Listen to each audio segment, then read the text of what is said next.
All right. How about if I put on my hat first? There we go. All right. You can tell I'm really prepared. So I've been looking out there to see if anybody emailed me because they wanted to join the panel, but it looks like I don't have any takers, at least not yet. I'm trying out a setup here. I've got a small monitor in front of me and large monitor to my left. And I think what I need to do is move around some of the screens. That way I'm looking at the camera. Oh, no, I am being joined. All right. Here, let's see here. Add to stream. Okay, there we go. So, yeah, how about if I face the camera and use this other screen to try to read any comments in the live chat. I'll let my co-host here introduce himself while I try to fumble around here with computer crap. Well, thanks a lot, asshole. Left me in the back, just stuck there. Appreciate that. Shitty. So, yeah, and I guess you showed up to join us. So, good for you out there, people. Sorry, trying to remember how the rules work here. So yeah, I'm having trouble remembering the rules myself, but yeah, no, you joined the show the way I've requested, the way I've set up the rules. Oh, over there, I'm in the back. Wow, I really am an asshole. Yeah. Won't let me use the front door, and then he won't open the back. Yeah. All right. All right, so let me go to the folder. I've actually been editing a video while I was waiting for 3 o'clock here. And because of that, I don't have anything up. So let me pull up the Word document here with the rules. The rules that I haven't really, I've added a rule, but I haven't really adjusted it. So I'm going to read it. Some of these are repetitive. Eventually, I'll get it where it goes the flows a little bit better. But the thing is, right now, I'm not planning on doing a regular live show. As a matter of fact, I just had something happen that could mean that my studio goes away here in the next few weeks or months. So I got to wait and see what happens. And if that's the case, then I won't be doing a live show from here at least. But for right now, if I can fill in for Rick or anybody else, or when I get an opportunity, just jump on, I'm going to go ahead and do it.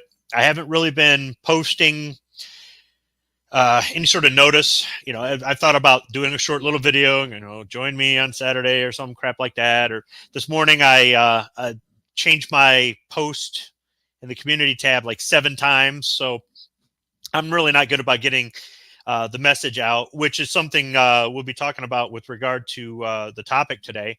But if I start doing this a little bit more regular, maybe I'll get better at putting out notifications and better at doing things like simply just reading the rules or letting Rob in the back door. So here's the rules. All I ask are the following. 1, no apologies. Don't apologize. Say what you mean what you say, and that's that. Number 2, no politically correct bullshit or fence setting. So, I mean, stand for something. If you want to say that you could see 2 sides of an argument and why, that's not fence setting to me. But kind of being wishy-washy or trying to be real neutral, not standing up for it, or, one panelist says something and you go, oh, yeah. And then later another panelist says something opposite and you're like, oh, yeah. That, to me, is fence setting. You're just going to pick the side that's in front of you at that time. You don't stand for a damn thing. 3, no kids without approval. Yeah, that's an important rule. This isn't a family-friendly show, which I'll read about further down here. Let's see. Number 4, no passing out live unless it's me. Yeah, that's because of episode number 0, the lost episode. I'll just leave it at that. Let's see. Number 5, be a respectful asshole. Yes, be yourself. Don't worry about, what are people going to think of me? Or, oh, am I coming off as this or that? I mean, if you're joking around and you're kind of being obnoxious or something like that, that's one thing. But just be yourself. we're not trying to sell anything here, and I'm not worried about it. If YouTube takes me down, screw it. It's not like I've got the best channel ever. So, just be a respectful asshole. 6, hit the mute button if you have background noise. This one is such a big pet peeve of mine as a panelist, and now that I have my own show, I actually put this in here twice, and this one will stay in the rules twice. Number 7, if you're offended, please get the fuck out. Yeah. Now, see, if you break these rules, you might get a friendly reminder, but after that, you're going to get the boot. You can always come back in. Getting the boot is part of the, well, I'm going to read that later. Anyhow, but if you decide to boot yourself, feel free. So, yeah, if you're just going to be all bent out of shape, leave. Or if you're getting heated and maybe you're in some place where you don't want to raise your voice, you don't want to get an argument, you're just not right now, kindly just drop out. I'm not going to say, oh, he rage quit, because sometimes it just really isn't the time or place. So, let's see. Number 8, no conspiracies. Nope. No conspiracies. I ain't into all that crap. I'm not about the Illuminati lizard people at the center of the flat, dark earth. I'm just... It all came true. Man, whatever. Let's see. Number 9. Here we go. If you get the boot, feel free to return. It's all in good fun. This is part of the show's shtick. If you're a panelist and I boot you out, just come back in. And if you're that pissed off or you go, well, screw him, then don't. So, but it's part of what it is. And that's why I've got these rules. Let's see. Number 10, no shilling. Shameless plugs are acceptable if they are for one of your channels or a live show you're a regular panelist on. Just don't make them too long. If you want to plug a product or a service or something, just don't turn into a fucking commercial or something like that. I'm not into the whole... I mean, don't get me wrong. If I ever get a sponsor, like, today's episode, I would love to say is sponsored by Traverse City Whiskey Company, maybe one day, but probably not. Then it's my show. I can do that, but I'm just not into somebody pushing all this crap. And then you go to their channel and every third video is a video about that, that sort of thing. Number 11, panelists come first. That's why I haven't introduced anybody who's out there in the live chat, which, it looks like there are a few people. Yeah, I'll get to you guys in a minute. So panelists come first. If you're in the audience and you feel neglected, ask for a link. This is one thing I don't like that hosts on shows that I've been on for years do. They'll read all the names in the live chat, and then they'll come to us. And it's like, hey, dude, I took time out of my day to jump on your show to help you out, or I'm trying to do this and work at the same time or whatever. So panelists come first. Pretty much anybody's got the ability to come onto the show. If there's a problem, we'll talk about it later, or I'll be like, yeah, it just ain't working out or something. But for the most part, if you want a link, just send me an email. I'll get you a link. As a matter of fact, let's go into my inbox, and nobody has sent me an email. So apparently nobody wants to come on this damn thing, which is fine. Let's see. How do I get back? There I am. All right. And now using 2 screens sucks. I mean, it's good because I can see more stuff, but this mouse just bounces between the two. Here we go. Back to the Word document. Panelists come first. If you're in the audience feel neglected, ask for a link. Number 12, swearing, cussing, cursing, foul language is acceptable and encouraged, with the exception of the newest rule that's added. In capital, I put, this is not a family show. Also, what's with the dumbasses that have their... phlegmy throat. Good job, Squib. What's with the dumbasses that have their children and grandparents watch their live shows with them? I don't get that. So it's kind of like, don't swear because, mom's listening. Well, tell mom this ain't for her, or just deal with it. This is an adult show. So I don't get the people who are like, don't swear. I've got a 5-year-old watching. Shouldn't it be in bed? So whatever. Let's see. 13, greet the host with foul language, which Outcast did. He's done a better job as a co-host than I've done as a host so far. If you don't want to use foul language, then any insult will work, especially criticism of the host's behavior. And I definitely have behavior that is easily criticized. Number 14, no pleasantries. This one I really got to work on. They aren't sincere anyhow. For example, saying, how are you doing? That'll get you the boot, because do you really give a fuck how I'm doing? No, you don't. It's just something you say. The only acceptable pleasantries at this time are good morning, good afternoon, and good evening. All of these have to be in Eastern time zone, the only time zone that matters. So let's say I had a show at noon, but you're in that confused time zone and it's 11 o'clock there. If you say good morning, you're getting the boot. You have to address me or the rest of the audience or the panel, I should say, in the Eastern time zone. So additional pleasantries or greetings that are acceptable are hi, hello, hey, greetings, ahoy, aloha, nuq'neH, and that's it for right now. So you can do that, but if you're like, hi, how are you doing? You'll probably get kicked out. Well, see, I don't know. If you proceed, how are you doing with hi, then you're asking for a conversation. So you might get a conversation, but I'm just not into the whole how are you doing kind of crap. Number 15, no raising hands. I'm not going to pay attention to you if you raise hands. As a matter of fact, I'll call on you last.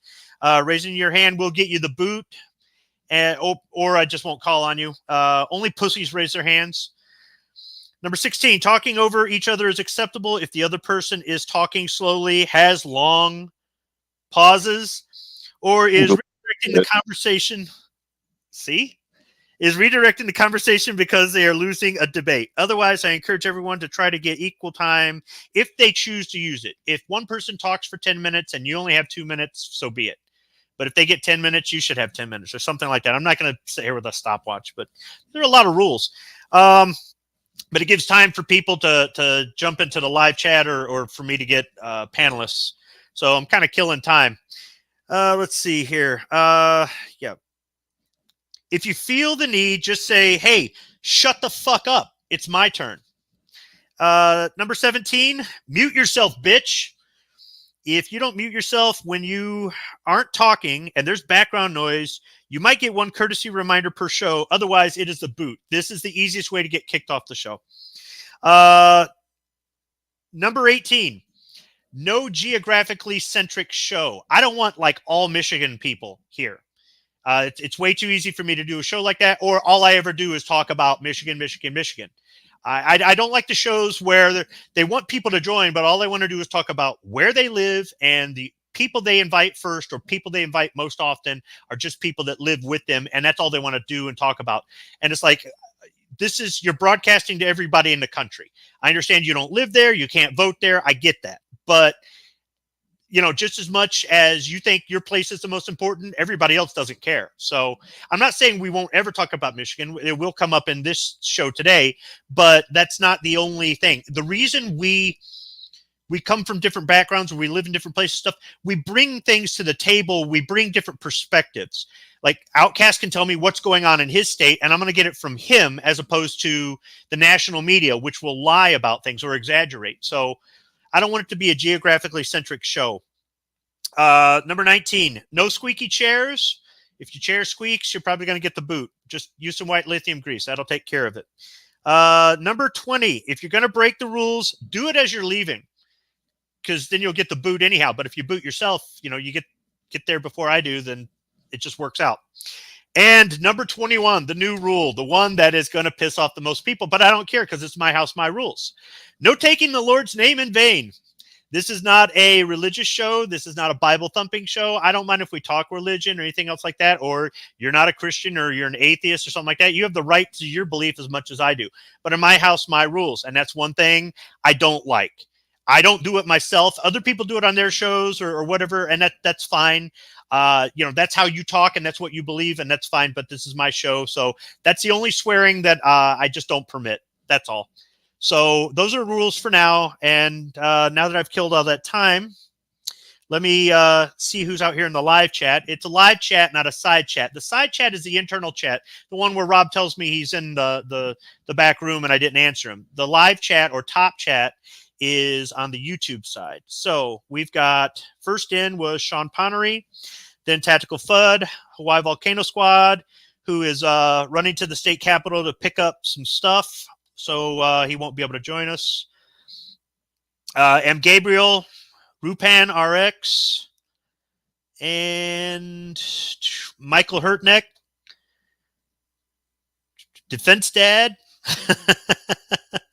Remind me not to let Squib go live at Thunder on the Prairie. I don't have enough subs to go live from my phone, so I would have to jump on during Rick's show like I did last year. Ozzy Osbourne is out there. He's barking at the moon. The Misfits, darling. I figured you'd be out there. Somebody's got to troll me, and you have a wrench. I'm doomed. Hillbilly Up is out there, and Rafael Morales is out there. Hey, Rafael, how's everything in Florida? So there we go. I've introduced my co-host. I've introduced the panel. I've talked about the rules. Before we get into it, Rob, you got anything for the people? No, nothing for the people. Just still trying to lock down your long list of rules. So, and you threw in another one at the end. But what was the very last one again? The very last one is no taking the Lord's name in vain. Okay. Okay. All right. It's a commandment, for Pete's sakes. I mean, if you've ever read the Bible, you should know that one. See what I can work with here. We'll try to make it happen. Well, I don't think there'll be any sort of issues, but and I see Misfit Starling is already out there trolling me. So let's see, is this going to be a show, or are we just going to get a mile-long list of rules nobody gives a shit about? You're going to get a mile-long list of rules nobody gives a shit about. So where can we get a copy of those rules, Hillbilly Up? I could email them to you, I suppose, but eventually I'll do some screen sharing on one of these. I'm concerned I'll end up screwing up the live stream because I'm not so technical, and then you can read them with me. That, when I get the Word document all cleaned up where it's a little bit more legible. Ozzy says, getting excited. iGold Rally is this Wednesday. Oh, Illinois Gun Owners Lobby Day in Springfield, Illinois. Yeah, hopefully you have a better rally than we had in Lansing on Thursday. I did a video about it, and it kind of gave me the idea to do this topic for the show, and that is, what do you think of rallies? Do you think they're effective? Do you go to rallies? Have you gone to rallies in the past and you don't do it anymore? Are you one of those people who says, I'm never going to go to a rally? What's your reasoning behind going or not going, and do you think they actually work? Especially, I should say, on a state-by-state basis. If we have people from different states that have seen different things happen in their states, they might say it's effective where they live, but not effective where somebody else lives, or something like that. So that's the topic of the show.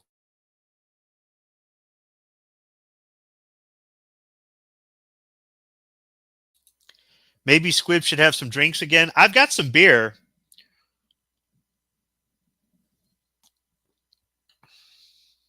All right. Kingpin says he'll see us on the replay.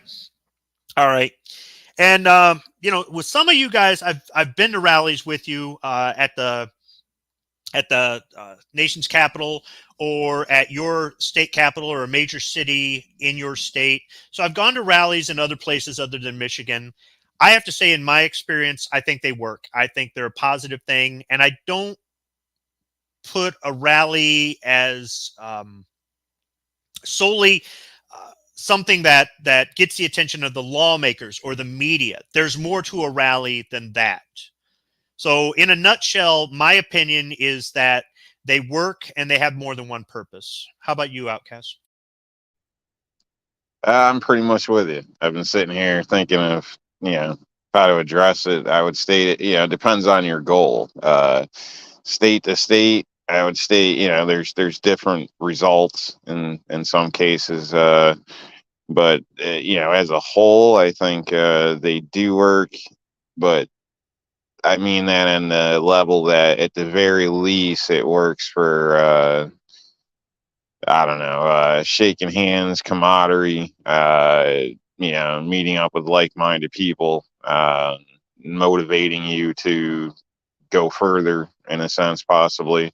And sometimes it actually works out as far as it does make a difference. I've got a lot of complaints about rallies. Like, I know this probably isn't the point in the show, but yeah, I don't like the bickering amongst the same groups, all this stuff. Like, people should be able to look around all the bullshit and just focus on the goal. Doesn't matter, if you're a FUD guy, a tactical guy, or whatever, it's still the same damn goal. So that I don't like. Some of that. Nobody wants to do something unless their name's on it or some of this type of crap. But and I don't like the fact that people hold rallies somewhere that's not even relevant in some cases, or days that aren't relevant. Everybody complains that it's a weekday, we got jobs, like, yeah, but if it means something to you, make a sacrifice. You make it happen. So I don't know. I guess I'm a little pissed or dislike some of the things about it, but as a whole, I like rallies. Gone to them, go to ones out of my state, and plan on continuing, going to rallies that I can make. So I'm okay with the complaints, and yeah, that might not seem like it's part of the show, but actually it is, because I think as much as we can talk about what's positive about them, we can talk about what's negative about them. If we can do some things about the things that are negative, especially with the people who organize the rallies, or even some of the behavior for the people that attend, then I think it can make a difference to make the experience better for the people who attend, and to maybe make the rallies more effective. I do have some of my criticisms of some of the rallies that I've gone to, but I also see some positive in there. And I agree with you that, it gives us an opportunity to get together and meet other people. And I think that for somebody going to a rally for the very first time, they'll look around and say, I'm not alone. I'm not the only person out here who thinks like this, who thinks this is important, I'm not the only person who has the courage to show up. I'm not the only person who thinks that this is worth using our First Amendment right to defend our Second Amendment right. Because in most cases, the Second Amendment is what protects all the other amendments. But the right to peaceably assemble and to complain about your grievances against government, that's a First Amendment right. So I think it's good that we're out there. And when you run into other people like that, sometimes you can make a friend. Outcast and I met at a rally. I never knew him before then.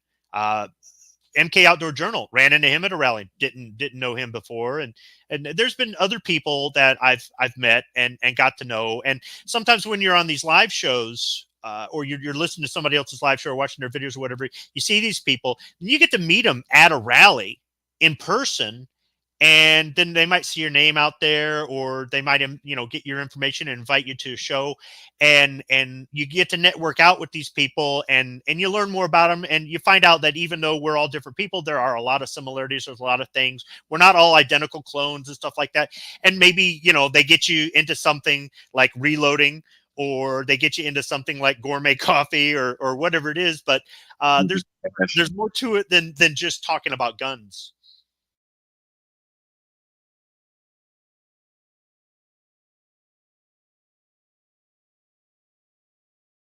Let's see, Single Shot's out there. He says hello. And Ozzy saying no more COVID restrictions, so they get to meet with their representatives. Now, Ozzy, did they have a limit as to how many people they're going to let in, or how many minutes you get to speak or something? They did that crap in Harrisburg where they only let so many people in, and then they were cutting them off. I wasn't there for it, but I heard about it.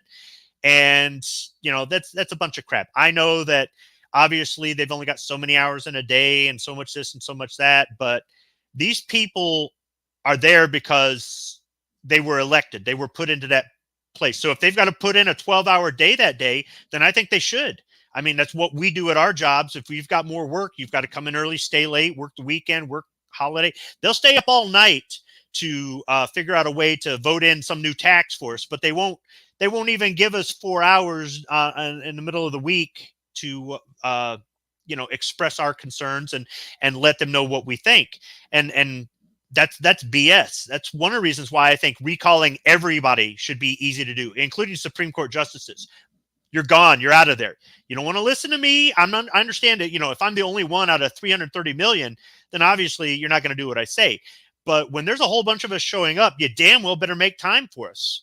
Otherwise, we can get your ass fired and you'll never have a job in government again. But the people don't have that power. If they did, I think that we could get a lot more results out of our elected officials, or even the appointed officials. If they knew that even though they were appointed, we could recall them, they might work for us a little bit more.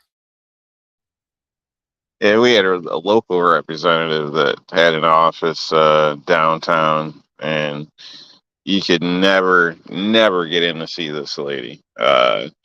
She basically she was never there is how it worked, or she was there but she ended up there was a guy that would tell you that she's busy and she'd never meet with anybody except for like the news.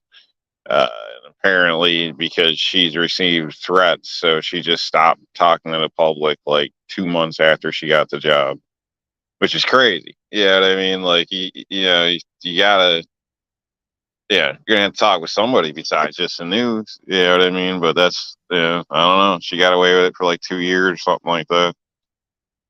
See, I think that's a risk you take with the job. You want this Oh, position, I you're putting it agree. out there. Yeah, I agree. Anything like that. In some cases, I don't even think they should get the protection that's granted. I know I've had arguments with people on that, but personally, if you're for the people and are representing the people, I think you should be able to stand in front of those people without a bunch of armed bodyguards.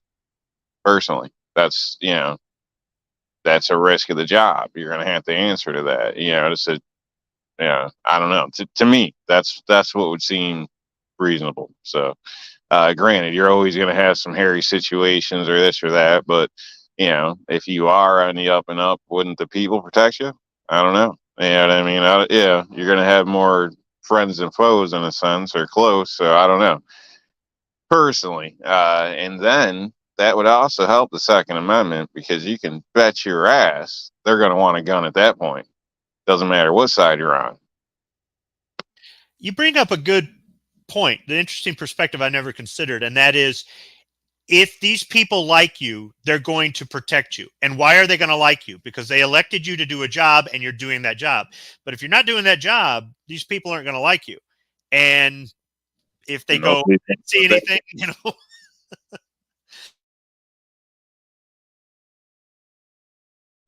That's a, you know, it's the check system keeps everything kind of in check.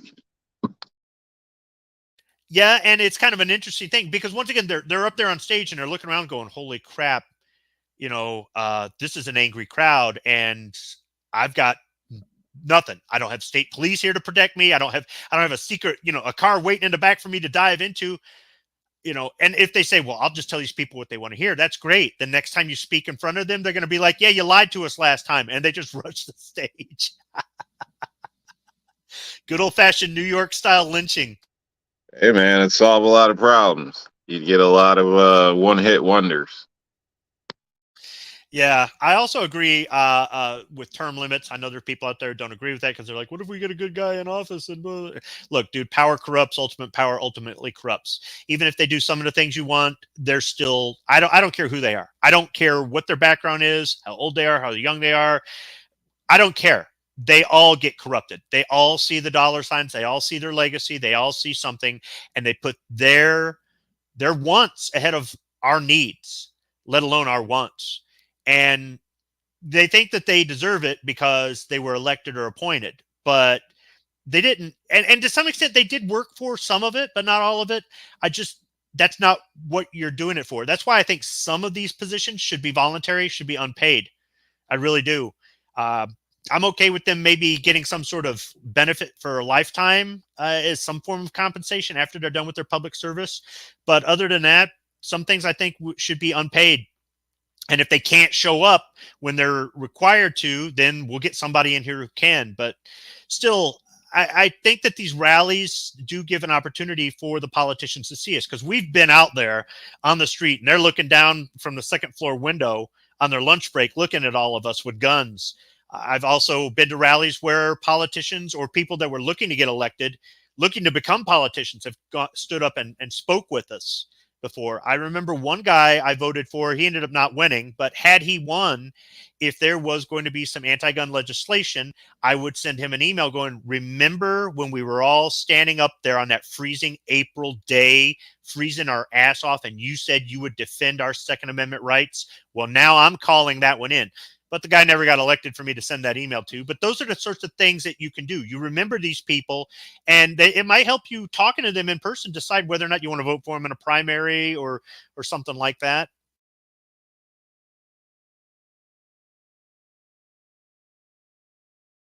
Just going over there reading. So we've got guardsmen Okay, dude, I'm getting tongue twisted. I'm just gonna say Guardsman 134, Guardsmen, too many N and M and Guardsman. Hey, Guardsman, and let's see here. Ozzy says we are limited to about 15 minutes in groups of about 5 or 6. Okay. And then M. Gabriel says Missouri, he thinks Missouri has a recall function available. I'd like to see more of that. If it's true, I'd like to see that in some places, just other than just Missouri. We sure as hell could use it here. I want to get the names of the politicians who voted in this new gun control in the state I'm in. So let's see. Shady Hill Homestead says hello. Guardsman says, call me Blaine. Okay. So as far as the positives of going to these rallies, if you're new to advocacy for the Second Amendment, or you've never gone to a rally before and you want to see what it's like, or you just you don't have a lot of gun friends, or you don't have gun friends at all. You know, I say on live shows, if you don't have gun friends, get gun friends. How do I do that? You know, there's plenty of people on social media. Go to a gun range, start talking to people. Go to a gun show, start talking to people. Before you know it, you'll find that there's somebody who is interested in some of the same things you're interested with regard to the Second Amendment or with firearms, and maybe other things. Maybe they got dogs like you, or they like pickup trucks like you, or you guys have worked in a similar field, or you find out that this person lives right around the corner from you, or whatever. You know, they're a veteran like you. Whatever it is, there's a lot more. There's a lot more guns versus no gun. I got to read your stuff too. I'll wait for you to talk, Outcast. So there's a lot more than just gun stuff and Second Amendment advocacy that can kind of break the ice when you're trying to talk to strangers and meet new people. Not everybody out there is some sort of narc. That's a problem that I've heard from people is, you know, they don't talk to these people at these events and stuff because they're all undercover cops. It's like, really, dude, this is where I go with no conspiracies. But if you don't have gun friends, get gun friends. And if you want to make some, go to a rally. I mean, you know, you might walk up to somebody and they seem like just the nicest person or whatever, just the way they're dressed. And you start talking to them, find out that you guys have got nothing in common, or they're just kind of a jerk. And then you see this other person, they got body armor and a big knife and, you know, an AR at the low ready. And you know, they got the tactical Viking braids and tattoos all up and down their arm. And they look kind of intimidating. You talk to them and what do you know? You guys got tons of stuff in common. And this is just what they wear at the rally, right? I mean, they do have this stuff. They would wear it if SHCF or whatever. But so if you go to the rallies that are out there, not only are you supporting the Second Amendment or supporting your state's equivalent of the Second Amendment, if you have that, but you have an opportunity to get to meet other people, network out, find out about gun rights organizations in your states. If they're at these rallies, you get to, you know, if they have a tent there, maybe you can sign up. Like sometimes in Lansing, they'll have they charge less for membership if you sign up at the rally. They'll give you a deal like $2 instead of 35, right? So you might have that at a rally. There's all kinds of good things. And if you go to a rally and you have a bad experience, you go, I don't ever want to do this again, and you complain about it, you probably get less pushback from somebody like me because at least you tried it. There are plenty of people out there just, I won't do it and all this other stuff. But I think that when you go to a rally, you have an opportunity for a lot of things.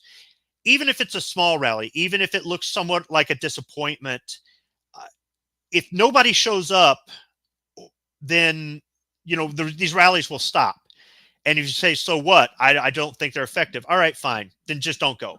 But if you go to a small one and you go, man, it ain't worth coming back. Why? Somebody else, you know, who went might be thinking the same thing.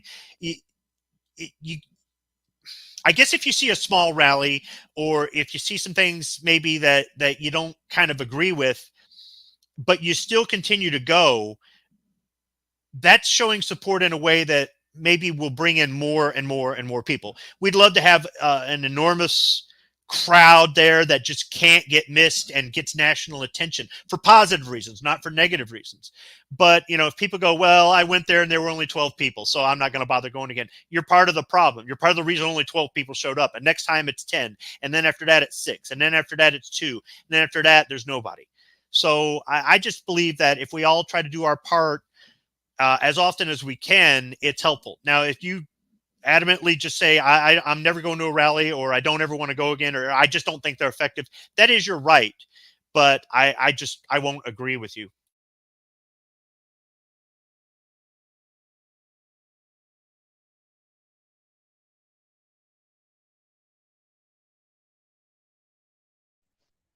Yeah, I was just sending you a list of ideas, possible rally related topics or whatever. I'm not sure what you had prepared or not, so just threw a few suggestions in there. I'm sure you probably got a couple of them.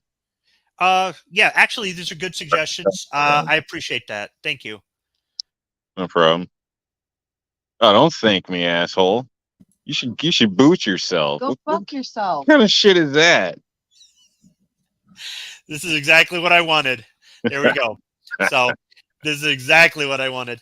Okay, so as far as negative things at a rally, so there are people out there who say don't open carry, even if it's legal to do in your state. And I disagree with those people. Open carry, but open carry responsibly. Don't open carry something that's illegal. Whether you agree with the law or not, don't open carry something that's illegal. For example, don't open carry something that would be you need a tax stamp for. If you don't have a tax stamp, you might want to carry it with you.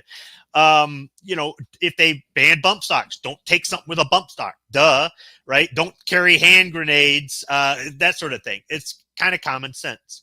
I also don't think it's a good idea to carry with one in the chamber on a long gun, especially if it's at the low ready. You want to have one in your sidearm and it's holstered. That's probably not going to be an issue.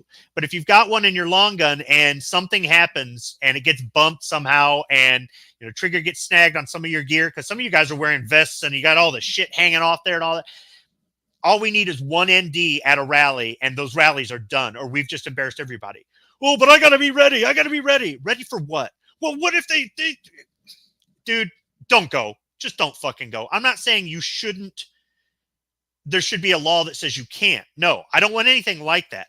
But if you're that fucking paranoid that you're like, I'm watching you, dude, you're not the kind of person to be at a rally, because we don't need that, because you're trigger happy and you want something to happen. Nobody goes to a rally going, man, I want something to happen today. Come on, bring it on. If you do, you're not the kind of person that I think really should be out there. I don't think you should have your rights stripped or whatever, right? If you're paranoid, be paranoid at home. Okay, be paranoid on your YouTube channel. Don't bring that shit to a rally. We're trying to be good ambassadors. So I think that the people who think that we shouldn't open carry where it's allowed, where it's legal, I don't agree with you on that. Another thing is conduct yourself well at a rally. You don't have to be wearing a suit and tie and all that other stuff. But if you look like a freaking bum, if you're wearing your grubbies, that doesn't look so well. I'd rather you wear body armor and a gas mask than wear grubby clothes to a rally, right? I'm not saying you have to dress like church, for church, but I've seen some pretty, just, dude, really? That's the best thing you had to wear today? Another thing is foul language.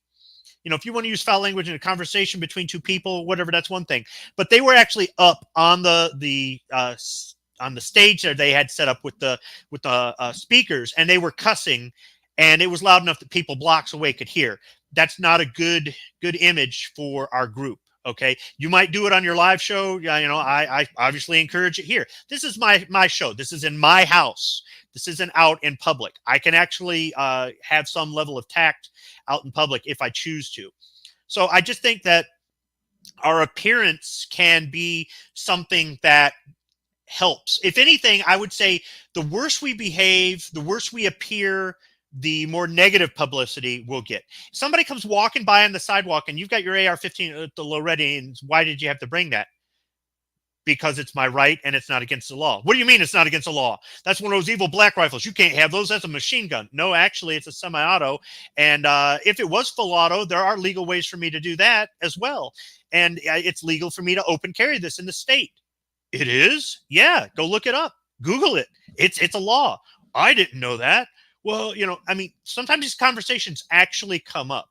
So if you carry yourself a certain way at a rally and you have a certain look and a demeanor about you, and you just more or less behave, be polite to the police. Don't be out there looking for a fight. Don't be, heaven forbid that the media actually shows up to one of our rallies and they're presenting in a positive way. When they stick that mic in front of your face, don't be saying a bunch of stuff like, yeah, they're out to get us and we're going to go in there and string them up and any of that crap. Don't, just behave. I mean, think about how you would act, say, at your kid's school function, right? And of course, some of you are up in the bleachers yelling and cussing, so maybe you wouldn't do so well. But maybe if you went to a play that your kid was in, or some sort of something up on the stage where everybody actually is in the auditorium, and you're trying to carry yourself in a more polite manner. Another thing would be, as far as the rallies go, don't leave a mess. When they were done, they just tore down their stuff, threw it in a van, and left. I helped them tear it down, even though I didn't help set up this rally. I started picking up trash. It's something we've talked about before on live shows, is we leave those places cleaner than before we got in. Most of the trash I picked up wasn't dropped by people at the rally. Don't leave a mess. Don't leave anything that they will say, look at these people. They came in and trashed this park. They came in and trashed the state capitol. They came in and trashed this. No, if anything, clean it up. Once again, be a good ambassador, things like that. Another thing might be, if you have somebody who's in the opposition, don't start a fight with them. If they're standing on the other side of the street, let them stand on the other side. If they want to come up and talk, let them talk, and keep the crowd. Hey, everybody, let them talk. And if they want to say things that you don't like, too bad. If we're truly going to be in a free thing and we're inviting them to go ahead and talk, but they won't. They're cowards. But if they're yelling across the street, don't make threats. Don't flag them with your gun. Don't be like, yeah, I got this in case you come over here. No, that's bad behavior. That just really that sort of thing. Or if there's an anti-gun rally, don't walk over there and create a scene. Be respectful, keep your distance, don't try to mingle, unless, of course, they invite you to come up on the stage and you want to say something, say it. But once again, watch your language, watch how you carry something. Don't be surprised if they boo you and try to talk over you. Use logic, don't use emotion. Let them use their emotion. And if you don't have the figures, if you don't have the statistics or whatever, then maybe you shouldn't take that invite. And then another thing is, if you are speaking at a anti-gun rally or at the pro Second Amendment rally, watch your language, not just in how you swear or whatnot, but some of the terminology you use. Okay, it's not an assault weapon. That's not a real term, right? It's not. Okay, it's not gun violence. It's just violence. It's not a gun crime. It's a crime. They're not mass shooters. They're mass murderers. Things like that. When we use their terminology, and I know it's easy to do, sometimes even I do it just to make things shorter, easier, just to explain to the clueless people out there. But when we use their terminology, we quantify it. We give it, credence, or whatever you want to call it. We more or less say, yeah, this is really legit. The gun didn't get up and shoot somebody. A criminal did. So use the word criminal. It's a crime. Murder is already a crime, that sort of thing. And that was something that at this rally, I could tell these guys were new. Basically, talking to them beforehand, I could tell by some of the things that these guys were all new to it. One guy admitted he was new to it. But some of the terminology they used, I just didn't agree with. And I was just there going, oh, geez. But most of the people out in the crowd were like, yeah. And it's like, do you realize that you just, gave some sort of validity to the other side? So there's a lot of things to be cognizant of if you go to one of these rallies. It's not hard to behave. It's not hard to carry yourself as an intelligent person. It's not hard to be respectful, but there are just some things. These are my opinions. If you don't agree with them, do your own live stream and say that I'm an idiot. I don't care. Damn, thought you would never shut up. Well, I don't know. I had to start taking a list of things to comment on your statement there. So we'll start with the live round and a rifle. Like, yeah, I'm kind of with you on that. Now, do I think people should be that sensitive? No, but I think it's easier for somebody to make things look bad. Even an anti in the crowd. I've seen people with 2-3 rifles.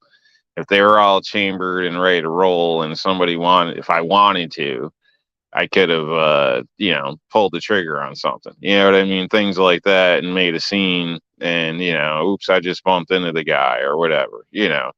To create an issue with the ND. So it's like one of them things where it's like, don't make it easy for him either. And it doesn't take long to charge around in a rifle. You know what I mean? So it really So I'm with you on that. I was just giving another reason on why, somebody might try to take advantage of that situation. Not saying try to, shoot somebody or this or that, but get around to go off and it could be a problem.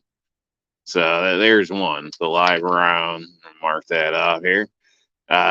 Swearing on stage. And I'm with you there. People get passionate, but at a certain point, if you're wicked loud on these speakers, you got to also be considerate of everybody else. So I don't know. He must have booted himself or something, but you got to be considerate of everybody else too. People that are walking by with kids and stuff like this. I mean, this show isn't like that, but when you're out there actually preaching to the public, you know, I, it should be a little cleaner than that. I can understand maybe throwing one word in here or there, but I'd be cautious on it because it does look kind of bad.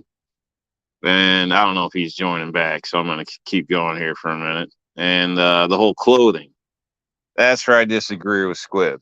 I don't know. I guess you could state I'm not really. I don't go to church, but it's like I've been told. Wear the best thing you got, show up, look good. Doesn't have to be brand new. It needs to be clean, presentable, all that type of stuff. So you're out there and whatever. If that's the best you got, it's the best you got. But I don't think you're really going there to impress anybody. I appreciate you show up at all the rallies because it's another body to be counted. Preferably one that's not like getting high or drunk or stupid. You know what I mean? But you know, uh, just because I don't know, whatever your job requires, you don't want to wear nice clothes and you get there after work. I still appreciate people showing up. So that's my little rant on his conversations. I don't know where he is. Hopefully he gets back here soon because this ain't my show, damn it. This ain't my show. But since he's gone, we could talk about credit cards. If you're going to go to a rally, do you want to leave a credit card trail? Maybe you do. Maybe you don't. I'm not going to say there's some conspiracy out there, but, I don't know. Could be a good thing, could be a bad thing. Maybe it doesn't matter at all. Um, I kind of like cash.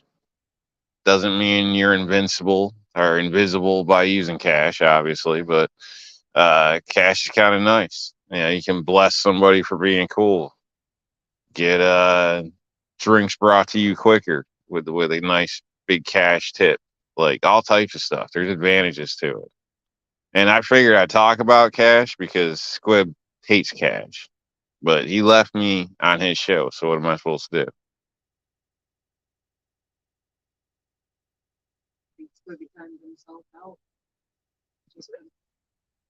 I don't know what Squib did, but anyway, I'll try to keep it on his focus. I've enjoyed my rallies. I've got other complaints. Not going to say my rallies, but rallies I've attended. Some have been good. One of the first big ones I went to with this group of guys, I was quite shocked to see a huge division amongst groups. So to the point where it turned out to be problems. I guess threats were made. I don't know, all types of different stuff.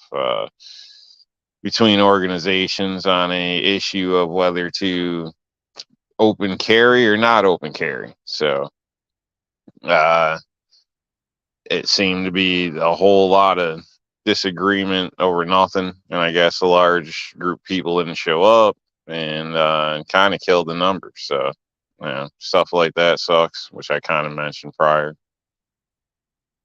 Uh, but good things about rallies. Obviously, you bump into people, find out who different people are, shake hands, make contacts, and go from there. Save money on stuff sometimes. People will, let you know if they find something on sale. All that back and forth.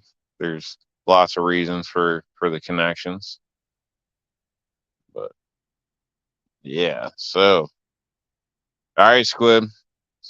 Time for you to get your ass back in here.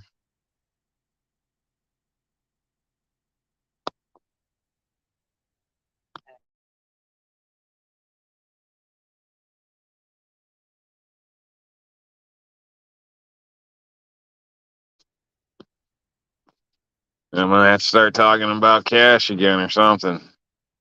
Old vehicles. Why the old trucks are better than the new trucks. From everything down to seat cushioning, simplicity, parts, time it takes to work on something. Yeah. I don't even know why they make these new trucks. 50 grand for on average for a new full size. 50 grand? Maybe not right now. I don't know. Or they're not selling. Yeah. So everybody's realizing it ain't worth it in some cases. Apparently filling up on the used dealership markets.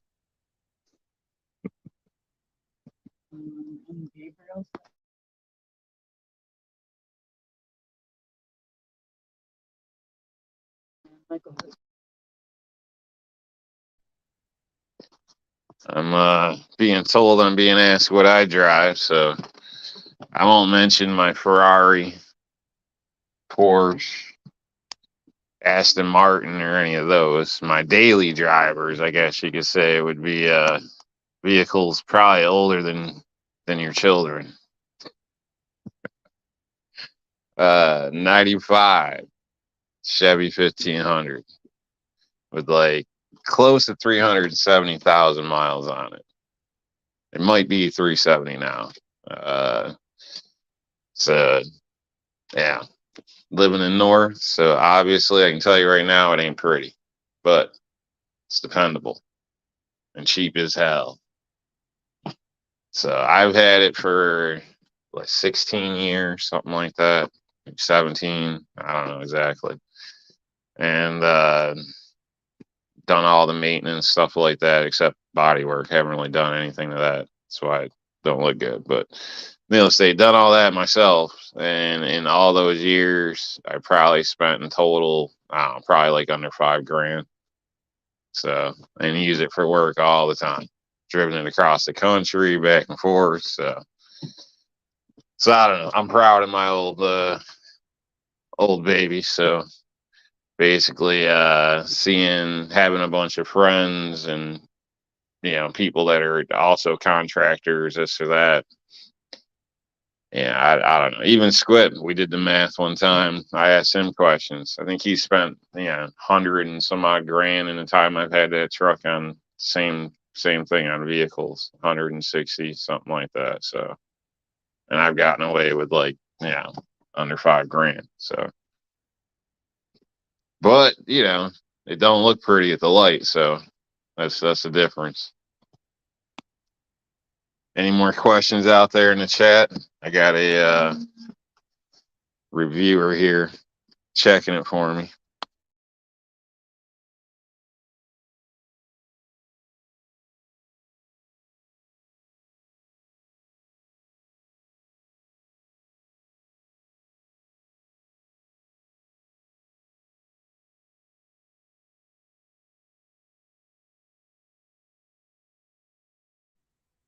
You got a Ford. Well, I heard, some of them work out, but funny story. I woke up the other morning and I was told that I woke up the lady, I guess, laughing in my sleep and cracking a joke about a Ford. What exactly that said? Something. But apparently, I even crack jokes about Ford in my sleep now. So and laugh hysterically about it. And laugh hysterically. So I don't know. That might tell you something. I think we got an asshole to join us here. So maybe his mic's working. I don't know if he's back on the clock. You go do or something, bro. I mean, I'm doing about the most piss poor job of hosting on the internet here. The fucking power went out for a second. I'm going to have to nominate myself for Moron of the Week. What you get when you don't pay the bill? Yeah. I look outside. The trees are swaying in the wind. You can hear it howling a little bit. That's all it took. It just went out for a second, and my dumbass didn't plug the computer into the battery portion of the UPS. I've got it on the surge protector part because everything went out. The battery should have kept it going. So I am moron of the week, and I'm glad that somebody was able to keep this dumpster fire going. You won't be on the replay. Oh, you know what? I'm sure you convinced everybody to use cash and, buy used and carry a Smith and Wesson. Although it would be cool if you got a 10mm Smith. Just saying.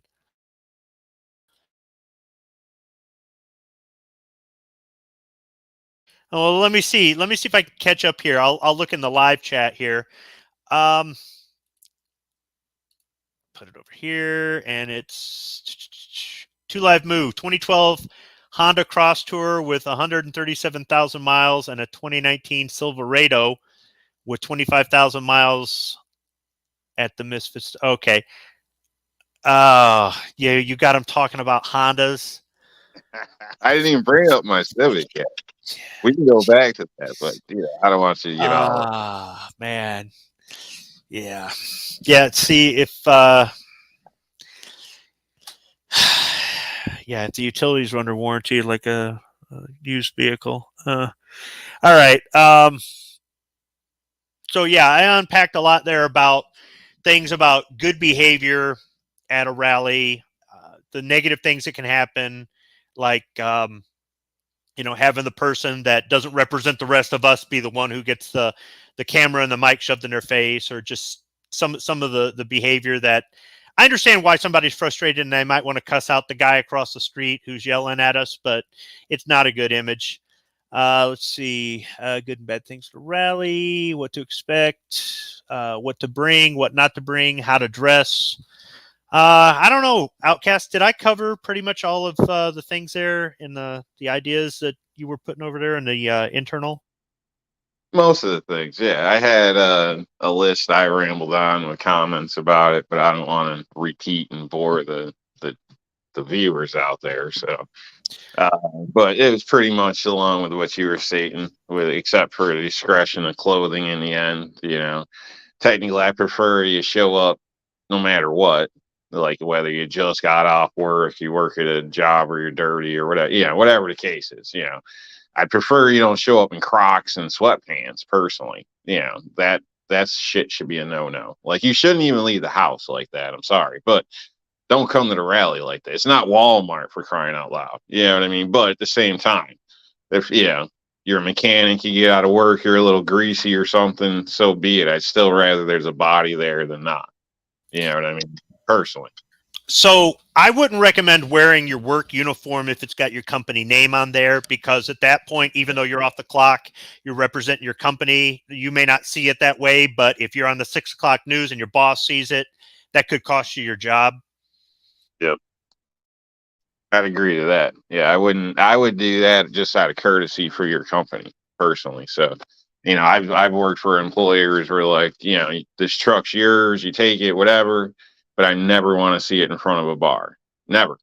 And that was it's a good deal. You got a gas card and a free truck parked down the block. Yeah. Nice. Should be able to respect that. I think there's a certain level of things that should be expected. And if you've never gone to a rally, you've just heard about them, or you've seen some videos, or maybe you haven't even done that. Just if you go and experience it, you'll find that some things are kind of standard. Whether you go to one in your state and then you go one in a neighboring state later or something like that, they're just some things that are standard. I mean, it's almost always at the capital or in a major city. Almost always. There's usually parking structures. So some are credit card, some are cash, some are both. So just expect to pay for that sort of thing. A lot of times they're on a weekend. When it's on the weekend, you get more people, but you don't have the government officials there looking at you through their windows. On a weekday, it's a lot more difficult to get people out because they have jobs and things like that. I agree with you, Outcast, when you're saying if you care about it enough, you'll show up. Not everybody is in a position to make that a more practical thing.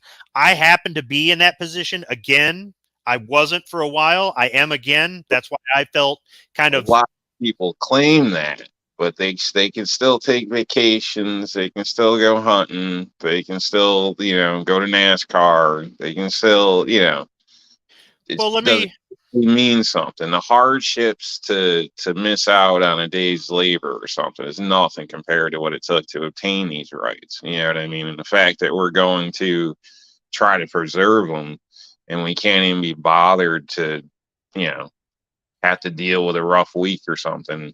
In my opinion, is it's lacking on us as a community. So if it's something serious, we should take the damn time to be heard or be seen, be counted.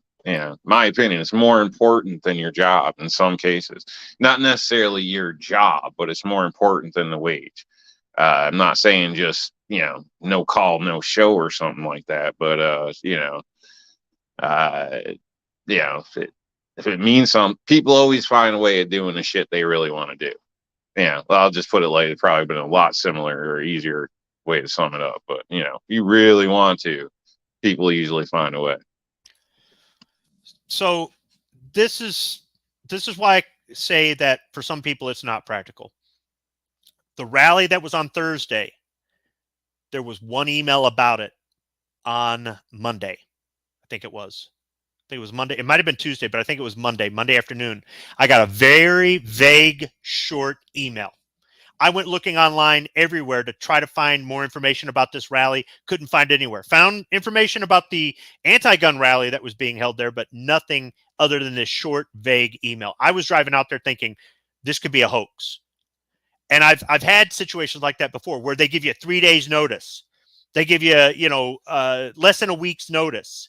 There isn't a lot of information out there. You go to one website, it says it starts at noon. You go to another one, it says it starts at 1. Which is it, right? That sort of thing. If they plan the rally 6 months in advance or a month in advance or even 2 weeks in advance, and there's a lot of information out there and the information kind of matches on the different websites, then I don't really see an excuse or a reasonable explanation. But if they give you 2 or 3 days notice and you go to your boss and say, hey, can I take the day off or can I take the afternoon off with 2 or 3? A lot of places won't give you the time off. Now, if you put it in 2 weeks in advance, like a vacation day or something, then they'll let you. But these rallies aren't organized like I think they should be. And they're not planned in advance. They don't take the time to get the information out there. I mean, when you go to your gun store to buy a gun, they should be saying, hey, did you know about the rally next week? You don't hear that crap at the gun store. How hard is it to set up a YouTube channel and post things on your YouTube channel or on other forms of social media where you're talking about the rally that your state organization or your small organization is going to have or something like that, or share that with some of the bigger ones and say, hey, gun owners of America, could you send an email to everybody on your list who's in Michigan that there's going to be a rally in Michigan in a week or 2 weeks or a month or in 6 months. We've booked this 6 months in advance, something. But you don't get that. You just don't get that level of organization. So Yeah. having on short notice is why these people don't show up, dude.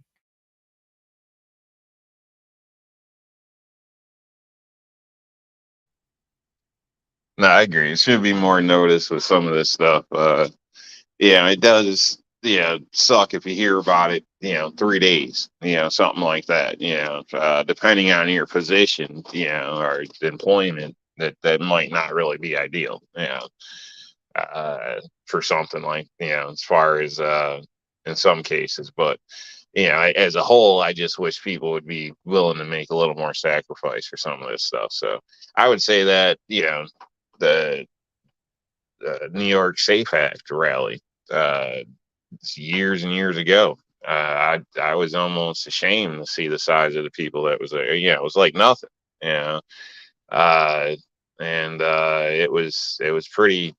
I don't know, embarrassing in my opinion. So, uh, and look what happened with New York State. Yeah, everybody bitches about it, but nobody would bother showing up.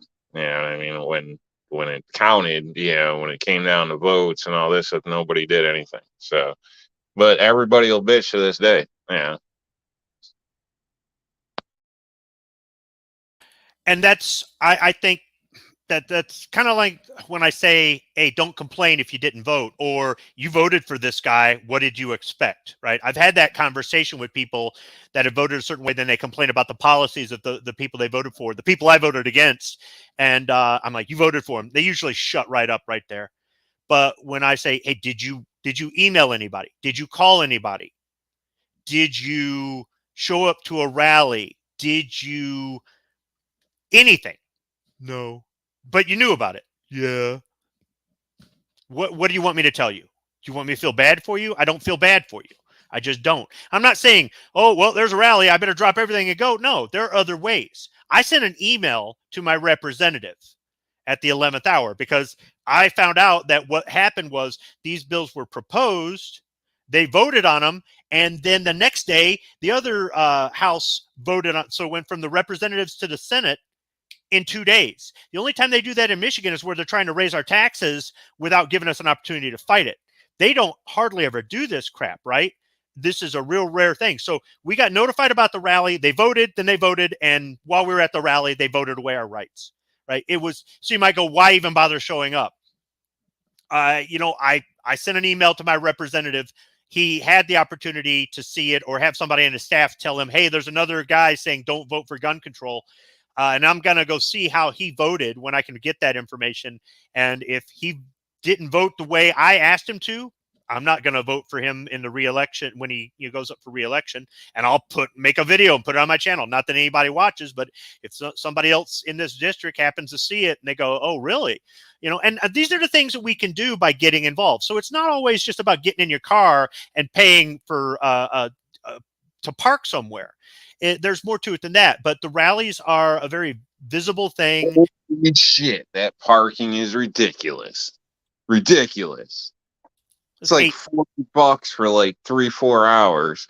And then if you're like 5 minutes late, it's another $40 or something like that. Or no, $20 for like a 2-hour deal or something. Freaking ridiculous, man. Ridiculous. You look online before you go to any of these damn places.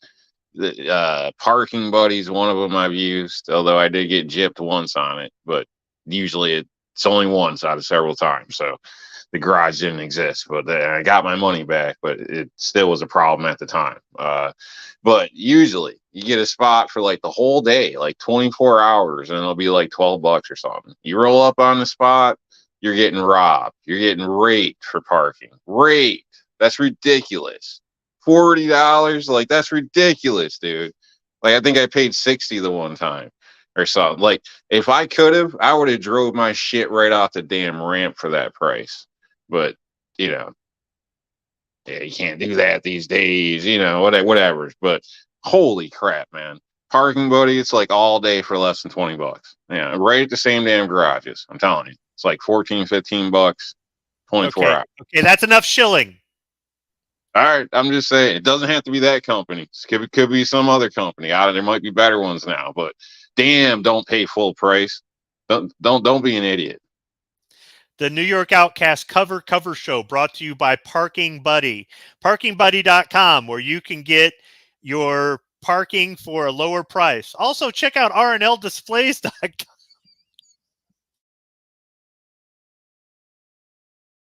Yeah, but you're right. If there are ways you can save money on things like parking, like if you carpool, you can save money on fuel, wear and tear in your vehicle, especially if your car's broke down or something. You can split the parking cost, plus you get to hang out with somebody on the way there and the way back. You can talk about the rally. It's kind of nice when you come walking up with a group of people as opposed to just by yourself. But I've gone to rallies by myself. I ain't afraid to, I got to have somebody with me or else, but it is kind of nice to walk up with a group of people. But there are ways to do it more affordably. But getting back to the whole, making time for it, there are some people that have some health reasons why they don't travel. Okay, that's fine. There are some people who have family obligations. So they're picking up the kids. They got this, they got that. Or there are people who have a work schedule that just really isn't conducive to this stuff. I get that. But if you have enough advance notice, you should be able to get a babysitter. You should be able to get transportation, and you should be able to get time off from your job, or all three if that's what it takes. I think it's a failure of these gun rights organizations that say they're on our side. They say that, they stick their hand out and get our money. And then after that, you don't hear a lot from them, or you do, but it's all doom and gloom to just get more money. It's a failure on their part. The small group that organized this, I think that if they work at it, they can get bigger and they can get more organized. You could tell these guys were kind of stumbling along and kind of doing this half-assed, kind of like how I'm doing my show, right? But they had the potential to improve. I thought about pulling the guy who I thought was in charge there aside and having a conversation with him about some of the terminology used, and also about a lack of promotion of this thing. I mean, if more people knew about it, then maybe they could take the time out of work. My understanding is they knew about it 3 weeks beforehand, but nobody heard about it until the week of.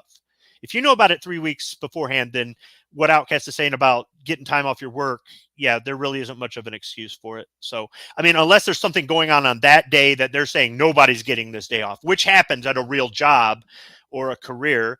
So that there are some legitimate reasons I think somebody might not go to a rally. Now, I've heard people say, I'm not going because they're going to take my picture and now I'm on a list. All right, dude, put on your tinfoil hat and go to your bunker. Go fuck off.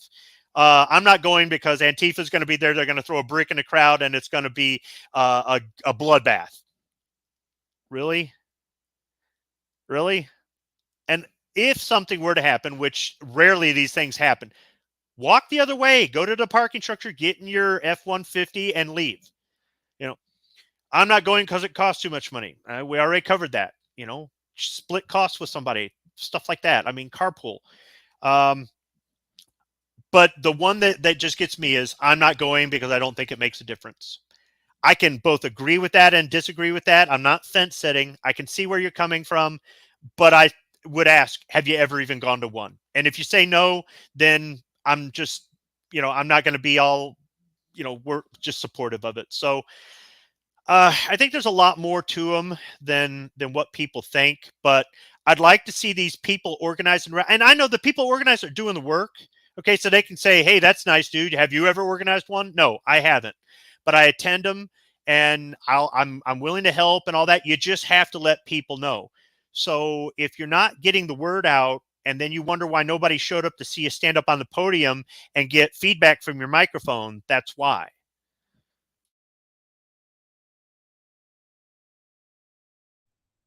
I'd like to see him branch out a little bit.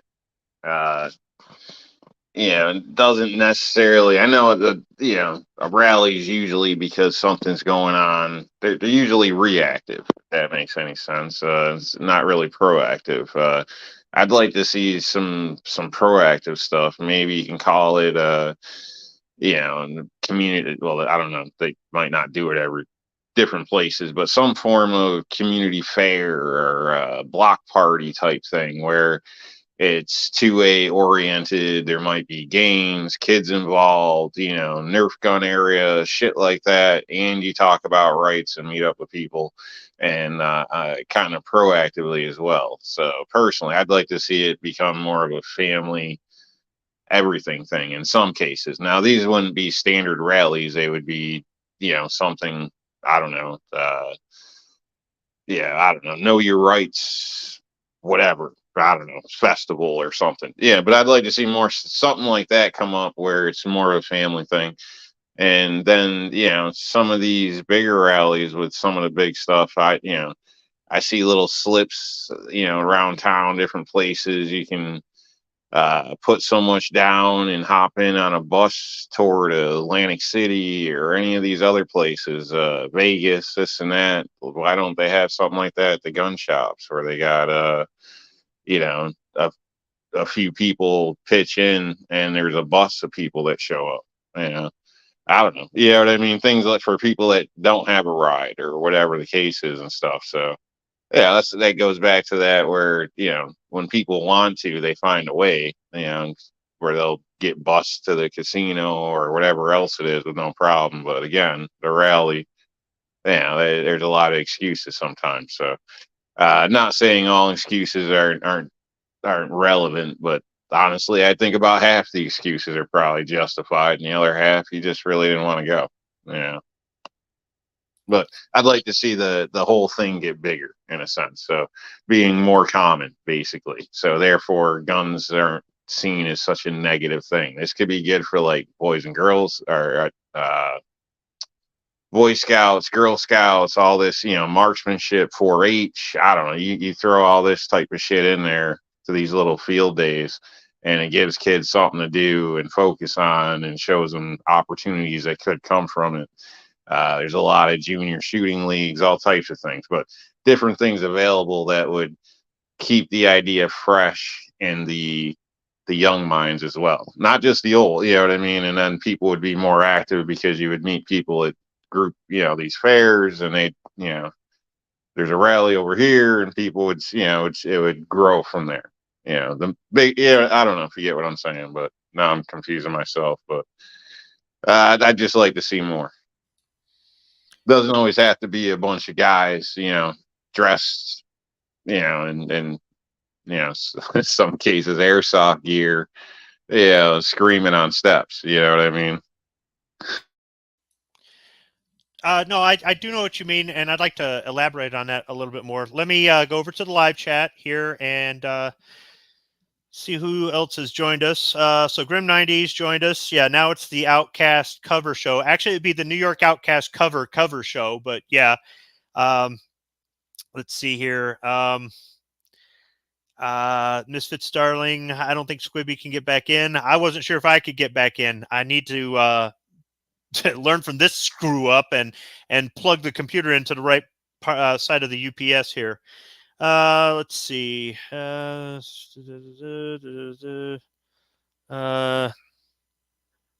EMP proof. Yeah, I need to make the studio EMP proof, apparently. Let's see. Anybody else in here? 2Live Moo talking about his foreign cars. Really? G23, Tony York. Hey, Tony. Guns and Water.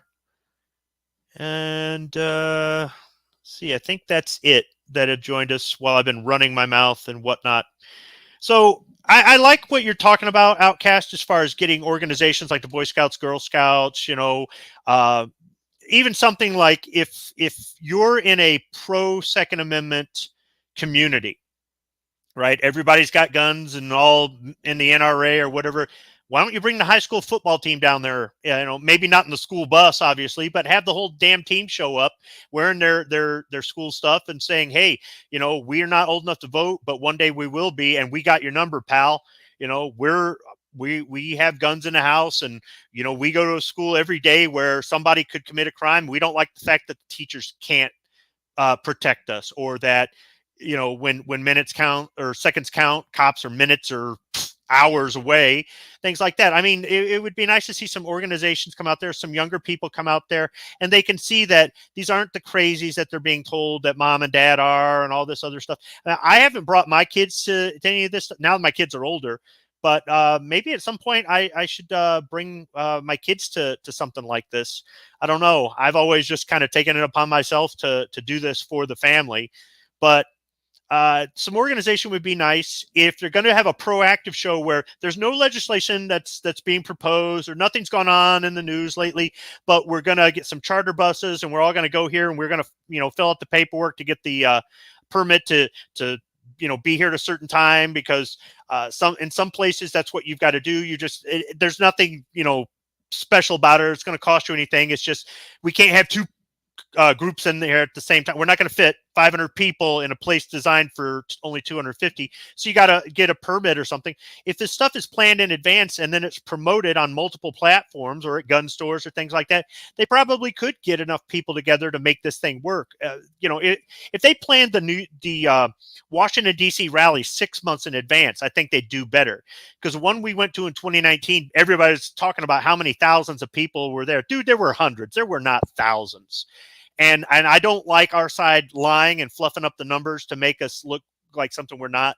People didn't want to go. They were afraid things were happening. I heard all these people going, "I'm not going there. They're going to, once again, take my picture. Or, we're going to have this happen or that happen." None of it happened. None of it happened. And like I said, if you go somewhere and it starts to get hairy, just leave. peacefully walk away, go back to the parking structure, get in your car and leave. But for the most part, these things aren't like that. And if we had more organization, if we had more people showing up, if we had groups showing up, you know, a bunch of people wearing the same stuff, it's like, wow, you got the whole whatever it is, right? I think that would be a good thing. Another thing too, I thought of something you said, Outcast, got me to think about it. The people who organize this, their group is called the, if I can get this to open up on my screen here, of course it won't open up. My damn computer just locked up. Wonderful. It is the March to Defend Lives. Man. Here we go. Here we go. The March to Defend Lives is what it was called. And the people a couple blocks away at the state capitol, the people who had filed their permit and got there before us, is called the March to Save Our Lives. So the March to Defend Lives is pro-Second Amendment. The March to Save Our Lives is anti-Second Amendment. I understand why they use the name.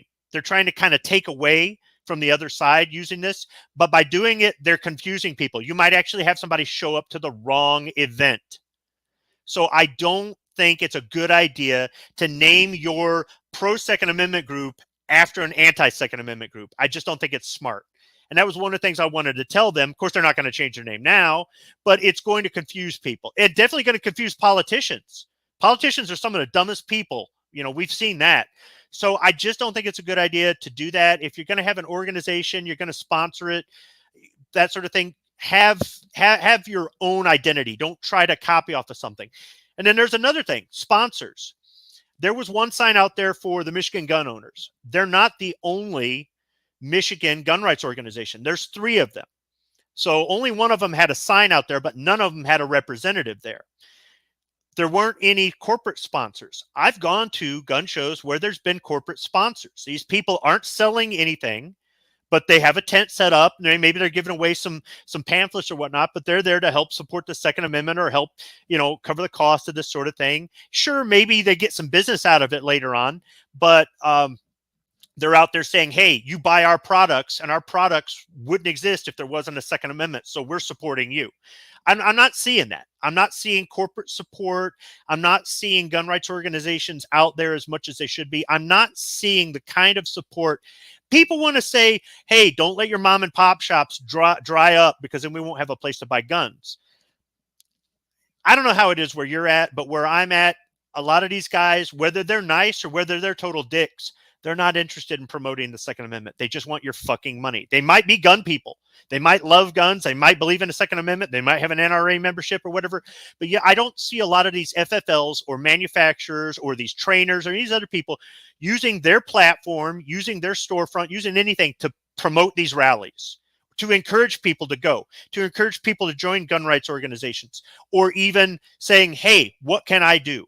What can I help pay for the rental on the stage and the sound, something, anything, even if they get their name out there. By the way, these speakers that we're using in this microphone, we rented this and it was paid for by Joe Blow Gun Shop in downtown Lansing. Go check them out after the show. So anything, right?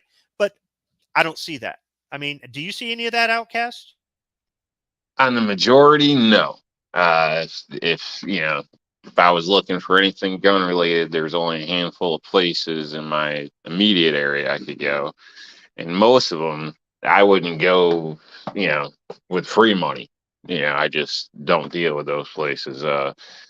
But the one shop I do deal with, and that I refer and stuff like that, he's usually got a flyer up about some type of event, usually. So he also notifies people about the state auctions. And when something big's coming up, if you seem cool, he'll usually bring it up to you. So, which is kind of cool. I've always thought. But yeah, he's not pushy about it or anything. But you can leave stuff there, post things up. And if you get chit chatting like most people do, there's always, you know, another guy there. I don't know if it's part of security or he's just that gun shop guy that hangs out all the time. Probably both. But yeah, like you can get stuck in there for an hour, you know, just in conversation sometimes. So in those conversations, lots of things get brought up along those lines. So, but he's down to earth, small shop, uh, wish he retired 10 years ago guy. So, uh, not your typical salesman around here.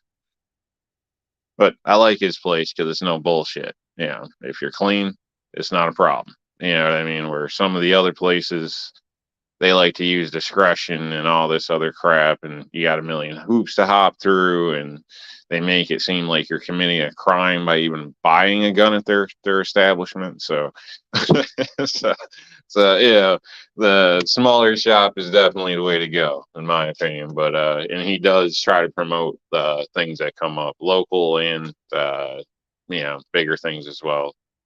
Not everything, like most people, I assume he doesn't hear about everything, nor is it technically his job to be the poster board. But in some communities, I'm sure there's a lot of gun shop guys like that.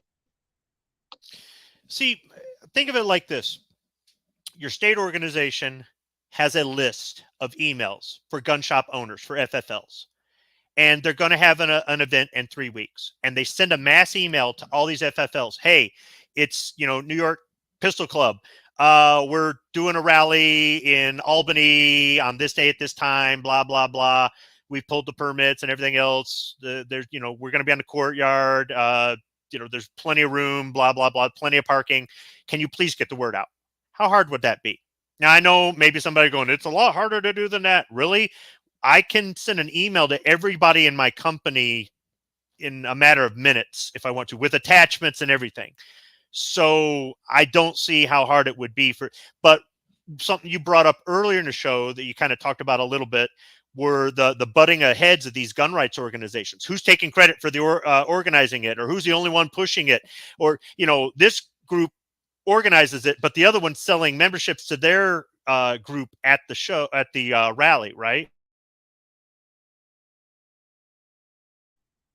Oh yeah, yeah. I mean, personally, like I said, I don't think it should matter in a sense. It should be kind of an open thing. It shouldn't be, we pull the permits, so we're the only people that can create funding, or our soda is only for sale or whatever. I mean, obviously, clearly some people want to see it that way, but it's shortening.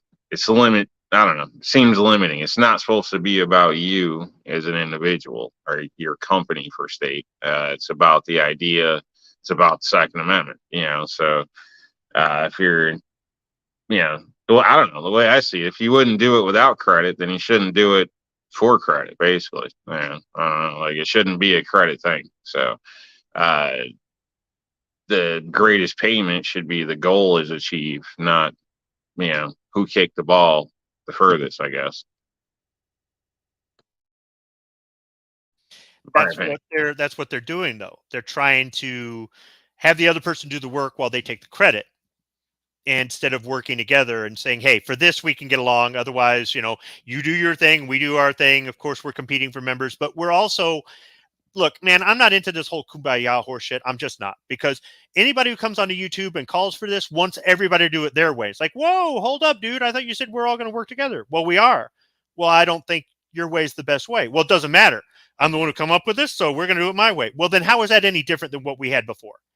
So, if the organizations can somehow say, look, for the rallies, we're going to put it out on our website and send it to people who are in our group. You email the people in your group, put it on your website. Let's take joint credit for it, or something, or neither one of us take credit or something. But for the greater good, for 4 hours on a Tuesday afternoon, damn, you can't set aside your differences. I don't see why whoever files the paperwork first can't claim or name the rally. They probably have to. You know what I mean? So, if you decide to join something that's already there, well, but you take the spot that's available. I don't know, but it shouldn't be, we'll say example, NRA pulled a permit, then they shouldn't have a ban on the GOA setting up a booth somewhere. You know what I mean? I don't understand what the problem is, or any of the other. You know what I mean? So that's where like the kumbaya. I'm not the kumbaya either, but at the same point, that's well, on that point, that's how they should have the advantages of, or the options for the other groups as well. So It's a spot where we'll see who shines the brightest, I guess, here today or whatever. Competition keeps you working. I don't know. So, uh, but that's basically my take on it. Or if somebody wants to sell product, it shouldn't be a cut or something towards whatever. It should be kind of an open event for everybody in that type of situation. It's not hard to get along for the greater good just for a little bit. But yeah, I don't like that. At the NRA show, I got my membership to I think it was the Firearm Policy Coalition. They were selling memberships there. They had a booth. NRA didn't stop them from coming in, but they did stop one of the companies that was selling self-defense insurance because it competed with the NRA self-defense. So it's kind of weird. This is okay, but this isn't. I can see like the permit puller, like say it is the NRA. I can see them saying something like, everybody's welcome, but your booth can't be bigger than ours. I know that sounds kind of funny, but you know what I mean? Because they paid for the spot. So, you can't come there and outshine them where GOA comes in with 5 tractor trailers and takes up 3/4 of the whole area or something, something along those lines, almost like a vendor setup deal. Everybody gets a designated spot, but you can't try to overshadow the event, if that makes sense. Pushing a product, whatever it is. Something I noticed was that one of the people that was speaking, I thought she said she was the head of the DC project, and she had a book. So before she went up on stage, she's handing out all these flyers to everybody. Do I still have the flyer? Yeah, it's Women Fighting for Gun Rights in America, etc., etc., etc. I don't know. It's all this stuff's in pink. I don't know. Anyhow, she had a book. So she handed out flyers, and she ended up going up on stage. I thought she was working for the person who was going up on stage. I didn't know it was going to be her. She had a really good speech.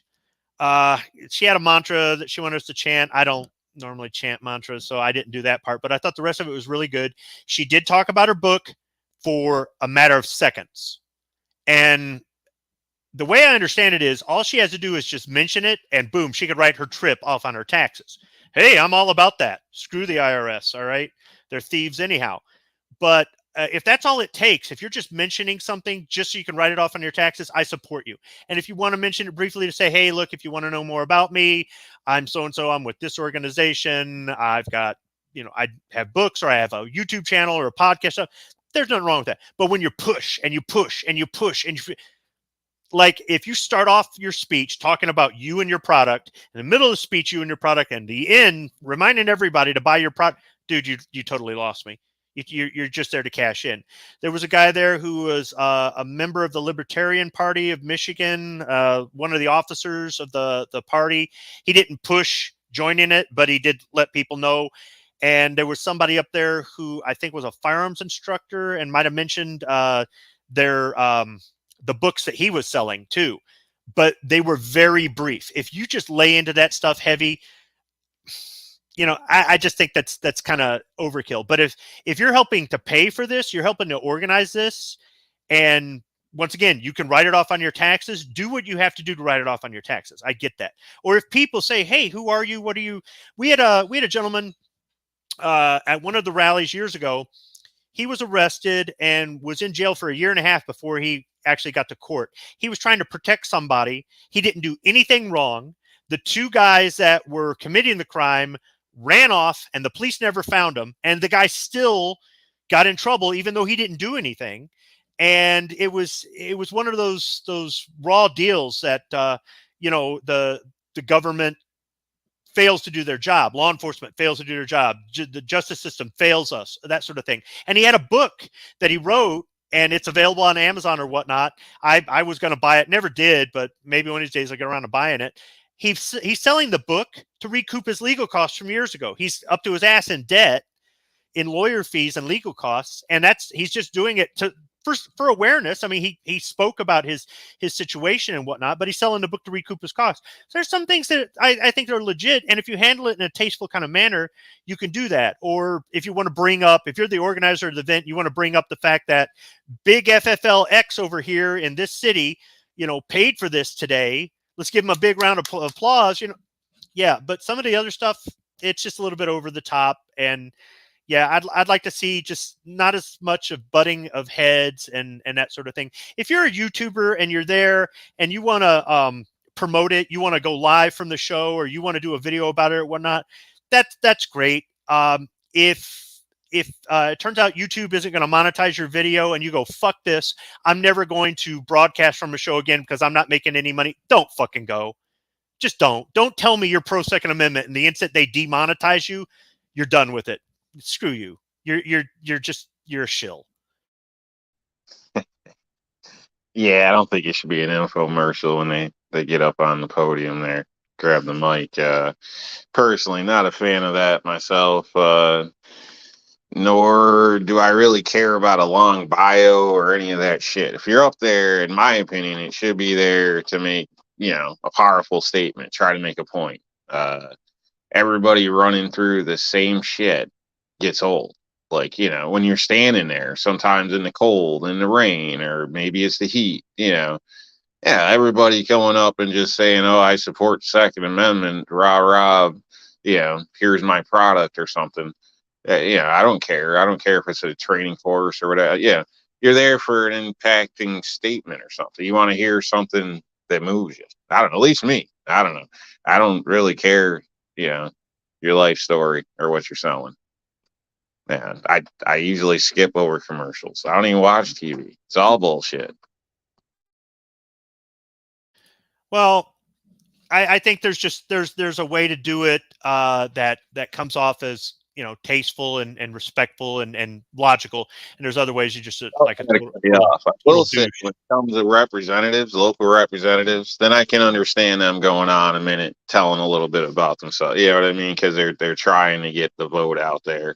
Hopefully, well, obviously they're probably on your side if they're at that type of rally. So, yeah, I want to hear you out. You want to make some promises to us? Good, let's make it. We're gonna hold you on it. You know what I mean? Type deal, like you were stating earlier. But when it comes to just selling shit or I'm this trainer or whatever, I don't give a shit. Sorry, go ahead.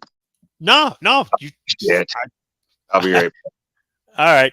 No, I agree. I see your point with that. And how do I take this thing off the middle of the screen?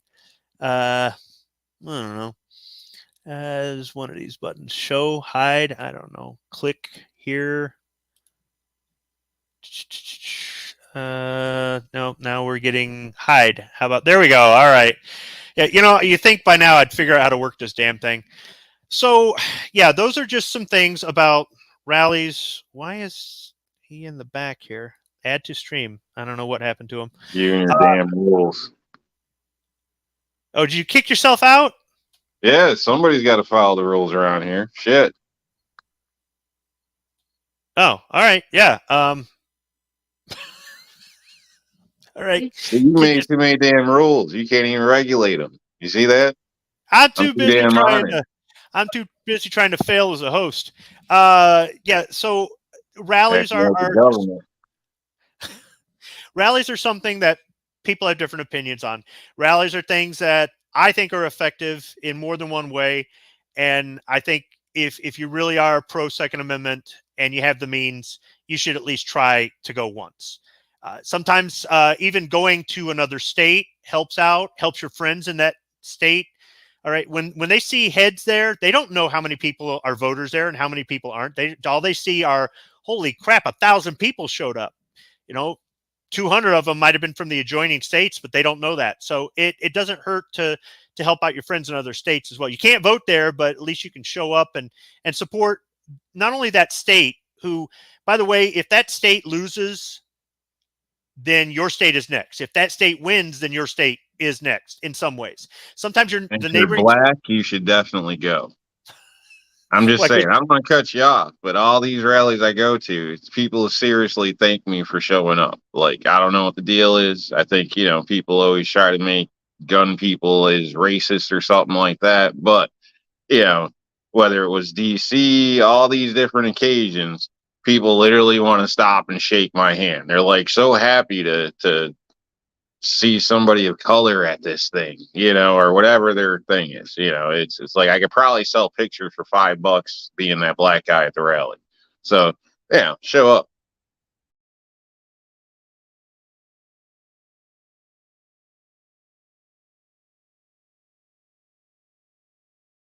All right, there we go. Nice, nice. Oh shit. Nice. I didn't You know, ask for that either. I just wanted on the record. I did not ask for that custom banner. uh, here we go. Here we go. Print screen. I'm gonna make that the screenshot for the video when it posts later. Here, paste. All right, file, save as a JPEG. All right, there we go. Yeah. Oh no, I'm kind of in mid. No, I can do a better one than that. Delete that. Oh well. Anyhow, no, don't save. There. How about if I just stand here with a stoic look on my face? Print screen. There we go. Yeah. So, the thing is, you don't see diversity as much as you'd like at this, as much as at a gun show or some other things. Really, I think that um, I don't want to. I don't think it should be forced. Don't purposely bus in a bunch of black people just so it doesn't look so white and pasty. But Dude, we I, ain't gonna take over the cookout. I'm just saying, yeah. More attendance would be good. You know what I mean? So, and I've seen others, other black people. I've seen Hispanic people. Seen different. I don't know. Yeah, lots of Asian people. I guess, depending on what type of Asian people you are, that might be offensive. I don't know. Sorry, American. But oh, son of a bitch. All right, he's going to teach me how to use my own rules here. But the thing is, at the small rally I was at, there was a little bit of diversity. There was the Pink Pistols. A couple people were there from the Pink Pistols, so there's some diversity. As far as skin color, honestly, I really wasn't looking. It probably was mostly pasty white people. There were lots of females there. That was something. One of the moms, I had seen her at some rallies before. I recognized her AR-15 and how she carried it. She brought her daughters there. They're waving around flags and stuff. So it is a lot of white people. But I will say this: white people make up 85% of the United States. All right, and in Michigan, there's a lot of white people. There are. Actually, the black people were down the street at the anti-gun rally. The whatever it is to save our lives, the whatever it is. They've got some stuff that was going on in Detroit and stuff, and it was about guns kill black people, guns in the hands of cops kill black people, stuff. It doesn't matter. It's like, dude, guns also save black people, white people, purple people, whatever. And that's, there were more females down the street at the anti-gun rally. Oh, you'll And get I that. think they were playing on that, though. I honestly do. Oh yeah, because it's a lack of parenting. That's what it is. I'm gonna tell you right now. So yeah, that's what it is. It's different values or lack of value. So people can call it what you want. It ain't the first time I've been called a racist, whatever. But in some situations, that's just what it is. It's a lack of values and parenting. So keep your damn kids in line or move the hell out of the places you're at in some cases, whatever, and you won't have these types of issues. So all of my kids grew up in the ghetto. I mean, Squib won't even come visit, and they ain't out there, doing this shit. So, it ain't gotta be this way. But everybody want to fit in and make their stupid ass videos and do takeovers nowadays. So I don't know what the hell's going on. Well, at the anti-gun rally, there were a lot of females, and they were playing on the whole "feel bad for me, I'm a poor defenseless woman," or just So playing get your on the ass a whole. gun. get, well, the kind of the sympathy thing, right? The victim thing, because they're female, and it's like, wow, that's the exact opposite of female empowerment. That's the exact opposite of what feminism is supposed to be and all this other stuff. But Mm-hmm. they were playing on it, and the reason they're having all this is because of that mass murder that took place at Michigan State, right, where the cops, were running all over, looking, and they look like the Keystone Cops. Meanwhile, this guy's doing whatever the heck he wants. And as far as I know, the guy ended up offing himself in the end, but is a black dude. He didn't have an AR-15. I mean, at first they were coming on to the news saying all these things that weren't true, and then when they found out, they started clamming up. But then eventually, people found a way to get their 15 minutes of fame. The damn football coach was running his mouth one time too many, and at first people were being a little bit neutral. Even the governor was saying things just like, be careful because we got a bunch of pro-gun people in this state. But then after a while, they started dipping their toe in the water, then their foot, then their ankle, then their whole damn leg, and then they just jumped in. And by then they were like, hey, we can pass gun control with this. And when you've got a bunch of young female college students up there going, I was so scared for my life, and if these damn guns didn't exist, I would feel better. Okay, what do you think is going to happen? People are going to go, we should stop doing that because of bad parenting. Because daddy's little angel, who's nothing but a fucking manipulative little bitch, is what she is, because daddy didn't do a good job raising her. My little angel can't do any harm, and I'm going to protect my little girl no matter what. Well, how about if you teach her how to fucking stand up for herself? How about if you teach her some critical thinking? How about if you teach her, and sons do that too. You got these guys that don't teach their sons how to be men, and then they end up getting walked on by women like this. But it was an optics thing. So when you see a rally and it's mostly white males in their 40s with beards, that's what people think this all is. That's all it is. But so I guess you are going to get thanked when you go to rallies. But I guess next time I see you at one, I'll be like, why did you come? Yeah, no, thinking back, I don't think I've had like one racist thing happen at a rally. Actually, it's been completely the opposite. Like I said, or people go out of their way trying to thank me and shit, sneak pictures or something. I got chucked out of the road by an officer one time that was being a dick. But it doesn't mean he was a racist dick. He just might have been a dick. You know what I mean? So there's a distinction there in some cases. Some people are just assholes. So I don't know. Told me to move. I was moving and stopped real quick, tried to take a picture of the crowd. Next thing you know, I'm getting like chucked to the side and shit. Like turn and look, and I had to stop myself. Like, all right, like, let's be a good ambassador and just let this go. But kind of pissed me off. You know what I mean? But that was just being a dick. But I'm waiting for the day where you're at one of these things with us and they're giving you a hard time or something. It's like, officer, it's okay. He's with us. Yeah, I got bitched out one time at Rod Iron, but that wasn't it was a festival. It wasn't an event, but that was taking video inside the store. But this was, I think, a year or two back. A lot of that Black Lives Matter stuff was going on. I was wearing all black hoodie. So they were kind of keeping an eye on me. You know what I mean? Well, you do look like a thug. You do. As soon as I started, thanks, man. Thanks. As soon as I started, I won't kick myself out that just for that one, but as soon as I started, trying to tell them, who I was, like they were questioning me. I'm like, dude, you can look at my old, like my videos last year, like, and they were cool, but they gave me a little bit of shit. But all in all, get treated very well. Shit.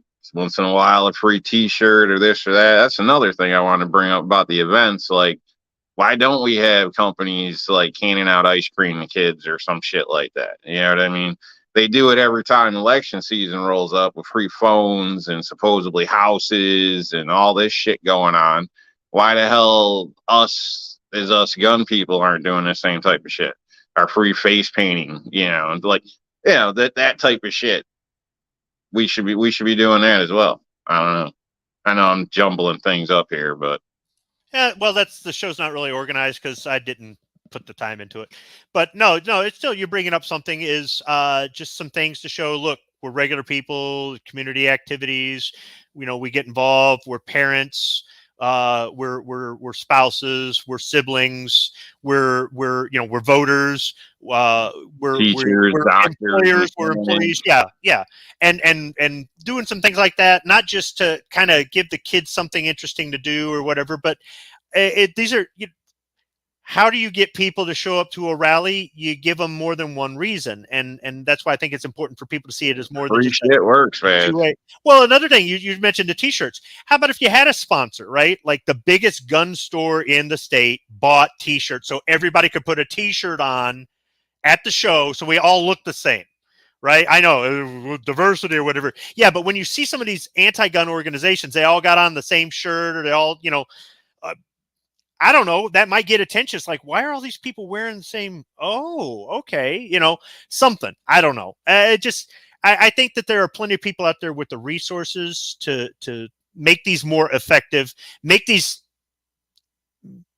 where more people want to come to these things, make it to where there's more information out there sooner so people can come to these things, and make it where the people that want your money or the people that want your vote get involved, so that you keep giving them your vote and giving them your money.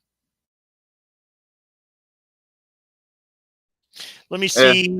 Some communities, this might be one of the only events that would take place. Figure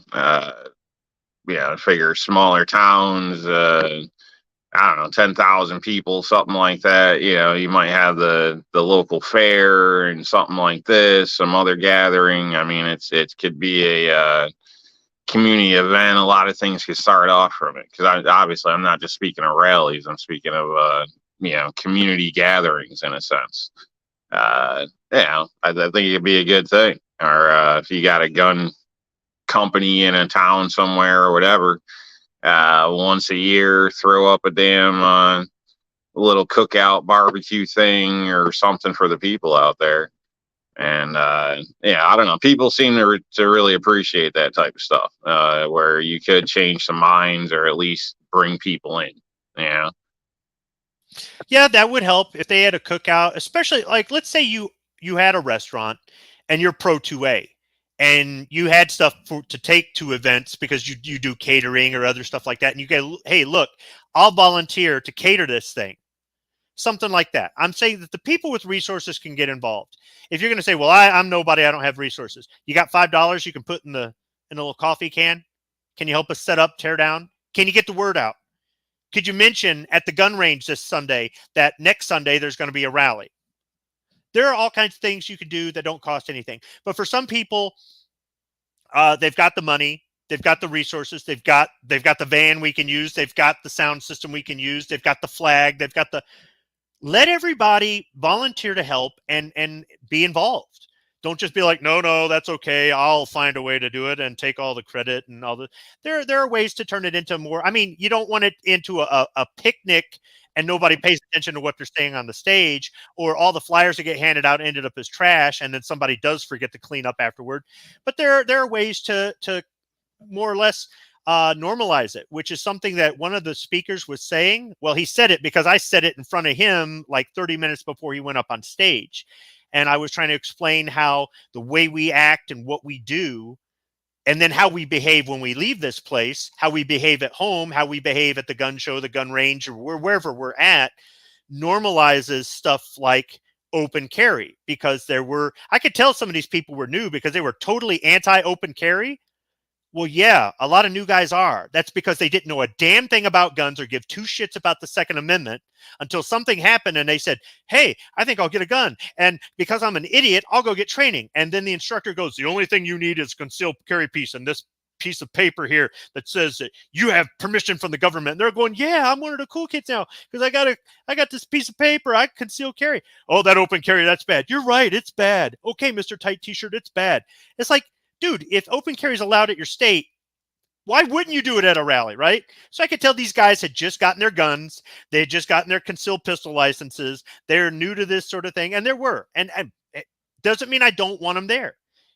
Just like how the terminology they used. They were using, anti-gun terminology and helping the other side. They're new, but they've got to get used to this. They've got to get to a point where they start thinking for themselves and going, I don't think open carry is that bad. I've seen people do it and it's not that bad. Or, hey, you know, that does mean the opposite of what I'm trying to say. Maybe I shouldn't say that, or stuff like that, right? But people are going to have to go to these events. They're going to have to be encouraged to go, or they're going to have to want to go, and they're going to have to attend in order to, I guess, improve, right? Mature at these sorts of things. Let's see who else has joined us out there. Let's see, Guns and Water, that bearded guy, G23. If I didn't already say it. Moo, I'll answer your question here in a minute. Let's see here. I think Gizzard Gary was out there too, but he disappeared, or it's been scrolling past. I don't know. Anyhow, Two Live Moo asked, let's see if can I put this thing up. What was the organization that held the rally in Lansing? It was called the March to Defend Our Lives or something. Let me see if I can pull up that picture again. And 2A rally. Man, my computer is mad at me. The March to Defend Lives is what it was called. I took a picture of their banner. I went and looked. They've got a Facebook page and a Twitter page. That's it. They don't have a web page. They don't have a YouTube channel that I could find. Nothing like that. All right. I don't Facebook and I don't Twitter. So I don't have a way to get a hold of these people. I did put my name on a list with my email. I wouldn't give them my phone number, but I gave them my real name and my email address. And I know some people are like, I ain't put my name on a list. All right, dude, then they're never going to email you and tell you they're going to have a rally. But I'm hoping to get an email from them at some point saying, hey, would you like to subscribe to our email list so that next time we have a rally, we can get the word out. But yeah, they're kind of some unknowns as far as I'm concerned. So their choice to use this name, I don't agree with, but at least they're out there doing something.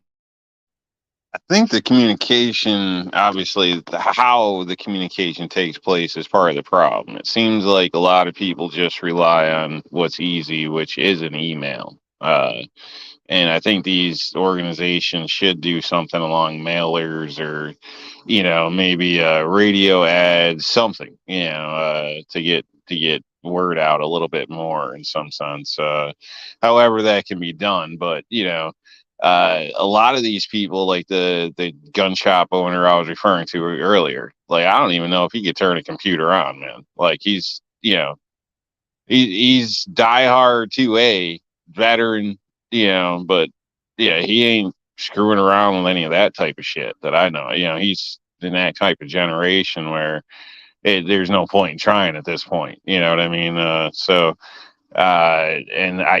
he's not the only one. There's still, believe it or not, a lot of people out there that, just use email because they had to because of work or this or that are just pretty bad with that type of stuff. So, they may not be signed up to a lot of these things, all that type of stuff to where they would go, they would support, they would donate, but they never had a clue that any of this was going on. So I think, a lot more word of mouth, the gun shop, more grassroots communication would be ideal to kind of cover this, I don't want to say generation because, I mean, there's still, younger people that feel the same for one reason or another. So, but basically to cover these lost ends, because that's could be a problem is all I'm saying. Everybody just relies on easy. It's easy just to send an email, or mailer group in some sense. So and say you did something, but it still leaves out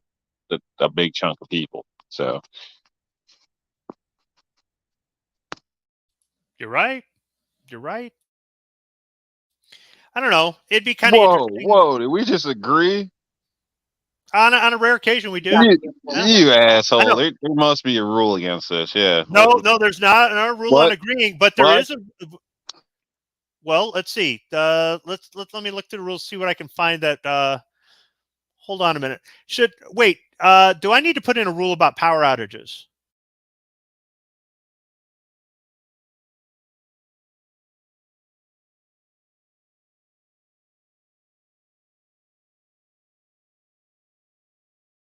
All right, as I try to, my computer is not liking me today. It's just giving me the spinny wheel of death. All right.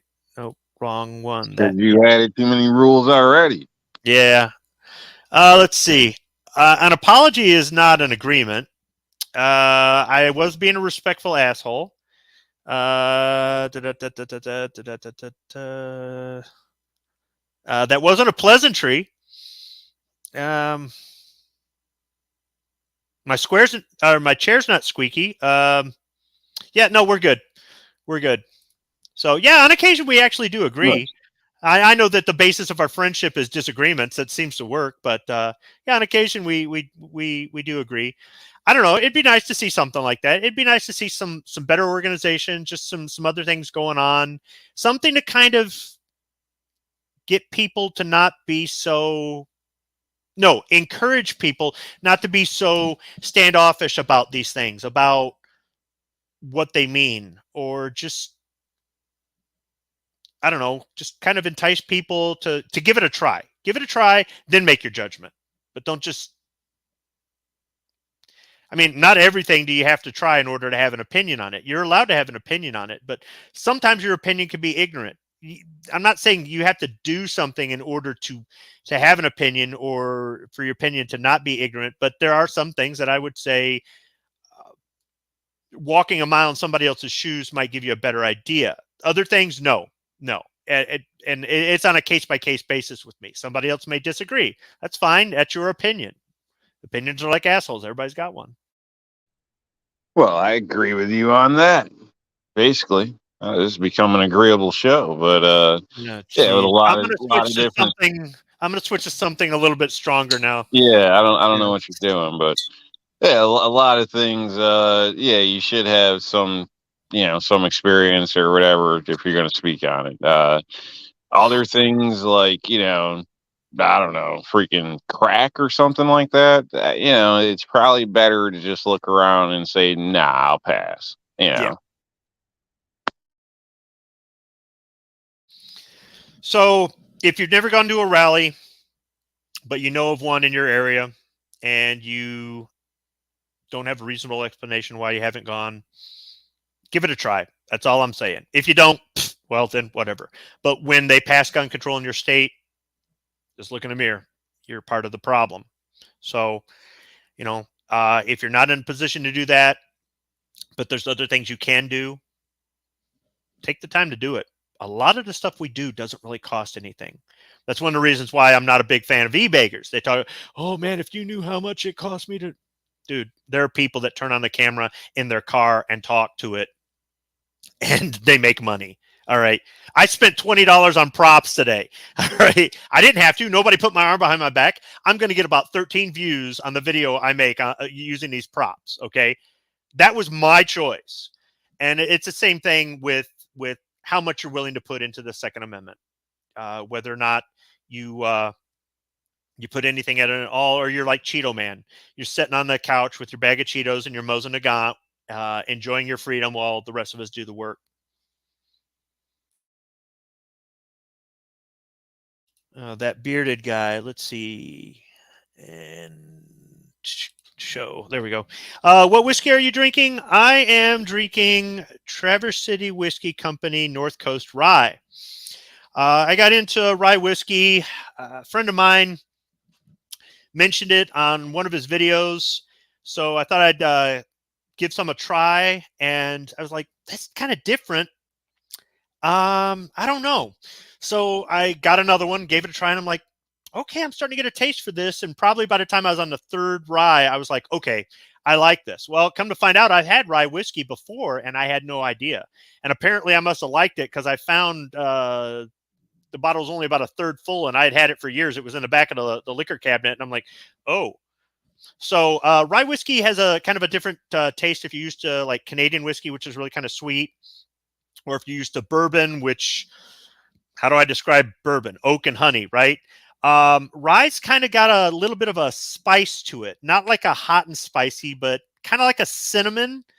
Is it just how it kind of makes your tongue tingle a little bit, and I don't know. It's a little bit difficult to describe, but some people do not like ryes at all. But I've kind of gotten a taste for them. I still like my bourbon. Don't get me wrong, but yeah, I thought I'd just go rye whiskey today. Last time I drank that, I drove my Chevy to the levee, but the levee was dry. And there we go. There we go. Let's see. I try to order them online after you review one of them. But Cheetos and Mosins, what a picture! Guns and Water. Cheeto Man is something I came up with on one of the Right of the People shows. I don't even know where I got the idea from. I think it had something to do with just. I think I was eating some Cheetos one time and I had the Cheeto cheese all over there, and I went to go pick up a gun and I got the Cheetos all over it, and I'm just just I'm thinking of some fat slob sitting on a couch watching Netflix with what used to be an inexpensive gun. A Mosin Nagant used to be $100 or less. An SKS used to be under $100. I remember those days. I'm that old. And that's their one and only gun. But damn it, this is a gun that from my cold dead hands. And when the SWAT team comes, I'm ready for them. And when we go down to the state capitol to take back what's ours, this is what I'm gonna have. Until the bullets fly and they piss their pants, drop their SKS, and run back to their mom's basement. Right? It's the same thing. I could call him Hot Pocket Man. This is a guy who sits in front of their computer playing video games at 2 a.m. because he can't get laid, and he's got a Hot Pocket and a Mountain Dew and his SKS over in the corner. But Cheeto Man is what I call the person who, like I said, sits on the couch, bag of Cheetos, inexpensive gun, watching streaming service, and going, I sure am glad that I can have this gun in my steel case ammo all day long because other people went to a rally. Other people joined a gun rights organization. Other people started up a YouTube channel. Other people were good ambassadors at the gun show, at the range, when there's a water cooler talk at work. And maybe this is the time to say something like when somebody says, yeah, they brought that machine gun in and they gunned down all those people and blah, blah, blah. Don't risk your job if you don't think it's right. But maybe that's the time you go, that wasn't a machine gun.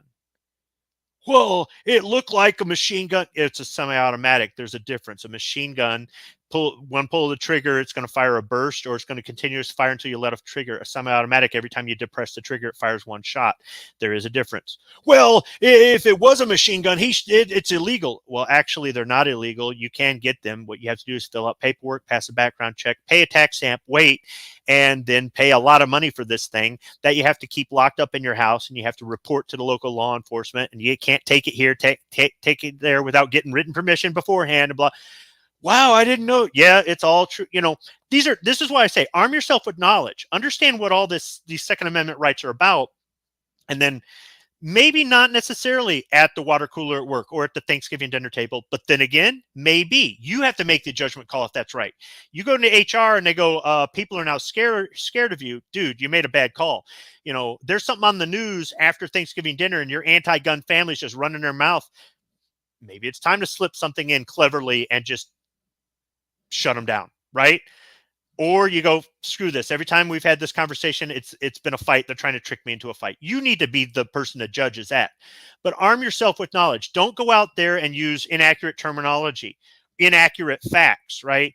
We know that like 2/3 of the deaths that occur because a firearm was used are from suicide, right?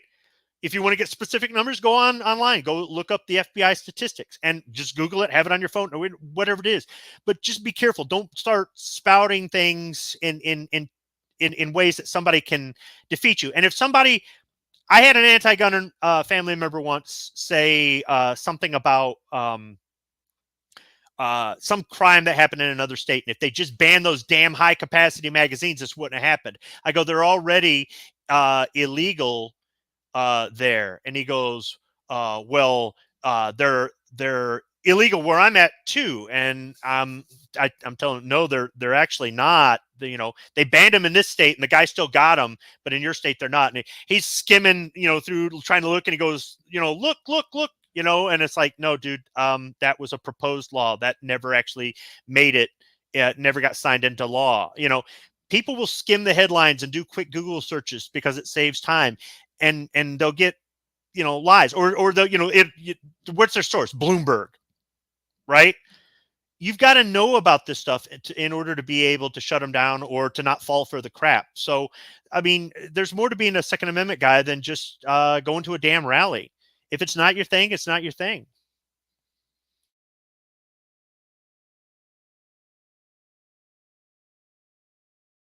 The bearded guy loves Hot Pockets and Cheetos, and Mosins. Well, I mean, if you want to do a video where you're sitting on your couch with your Mosin, you got to kind of stroke it a little bit. Make sure you got the Cheeto dust on your fingers, right? Get it all over the Mosin, and then have a Hot Pocket and go right ahead. I actually do have a 10-minute video, I think it is, where I put a Mosin and a bag of Cheetos on the couch and put the tripod in front of it, and I've been saving it for just posting a video where Cheeto Man, and it's just a 10-minute video, and you're just going to sit there and stare at a screen for 10. More or less just something to play in the background. But I don't know if I'll publish it or not, or I'll I should say edit it, put it in the studio, and publish it. But it's one of those things that I just keep on standby.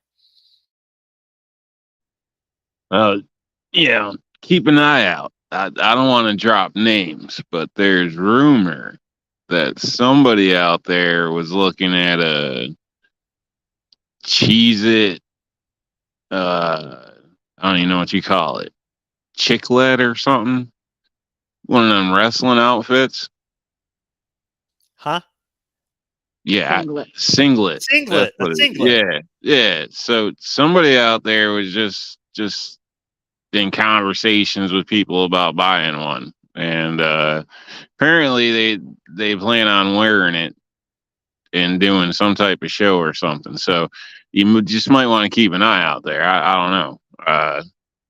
Again, I ain't throwing no names out, but rumors are it might be a thing. So you might make a perfect screenshot if it is the case. I don't know. So, did you do any high school sports, Outcast? Not really, and this definitely is not me. Okay, so I just wondered, if you've ever worn a singlet. 110% not me. Okay. Oh man, there's people out in the audience. This is hey, wait a minute. We're getting pretty close to conspiracy territory here. Getting pretty close. Well, hey, I'm just saying, rumor. That's all I know. Like I said, maybe it's nothing. So, yeah.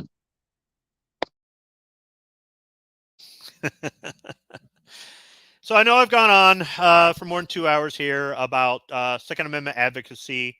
These are my opinions based off my experience. This is ideas I've gotten from talking to you guys on these live shows, in person, going to these events with you guys, things that I've been doing since I got into this. I got into Second Amendment rights in 1995.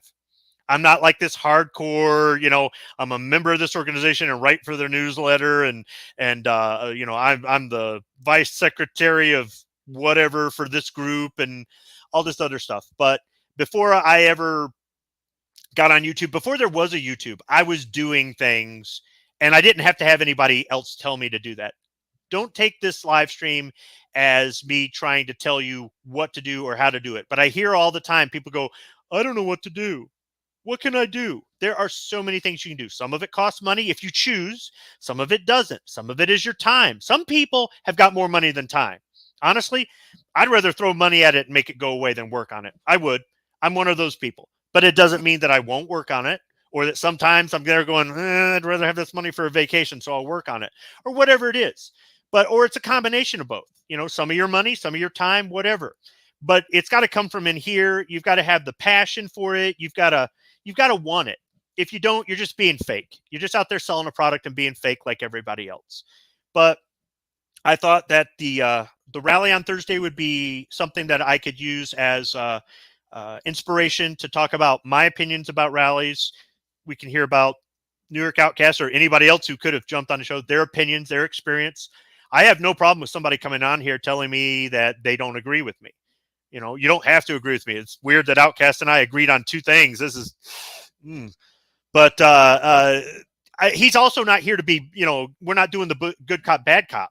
the way I am with my friends is you speak your mind, I'll speak my mind, and if we can still be friends afterward, then it's all good. So, if you guys have a different opinion about rallies, if you watch this on the replay or listen to it, because it's really just set up for being listened to, leave a comment. Tell me what you think. I don't think they're effective because I went to one and I had a bad experience, or I don't go because I've got a health condition, so instead I do this, or something like that. Let me know what you do. You don't have to sit there and give me something as long as my list of rules, but if you want to, you can do that. It doesn't matter, or don't. But I'm going to encourage people to, if you want to keep what you have and you want to get back what they've unlawfully taken, you've got to be active. You don't have to kill yourself over it. I've told people before, take a break. Just don't take too long of a break, because then you'll quit and you'll not come back. Take a break when you need it. Walk away, take a breath, just family comes first, things like that, right? But there are so many different ways you can contribute, so many ways that you can help other people, so many ways that you can be a good ambassador. If we had more of that, I think we'd be more effective. So maybe I'll do more shows where I talk about Second Amendment stuff, where I talk about my opinions, my experiences.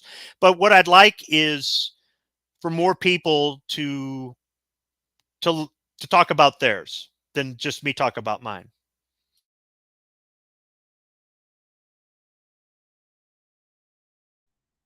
Here, here. What's to say? Like High Point, I was actually verbally assaulted. Is there a way to verbally assault somebody? Anyhow, Maybe they spit as they talk. I need some yeah, drill sergeants like that. I mean, maybe. yeah. Verbally I assaulted. wouldn't call it assault technically, but it ain't fun. I was I was actually verbally assaulted at the gun show when I purchased my first High Point, but I thought it was hilarious. My purchase set the guy off. Somebody chewed your ass over see, that would make a good YouTube video. You're That's funny. you're holding your High Point and you're talking about what happened or something. There. Can't believe I'm gonna sell this piece of shit, like something crazy like that. Yeah, what kind of salesman curses you out for buying the product? Unless the guy wanted it for himself. That might have been the key right there.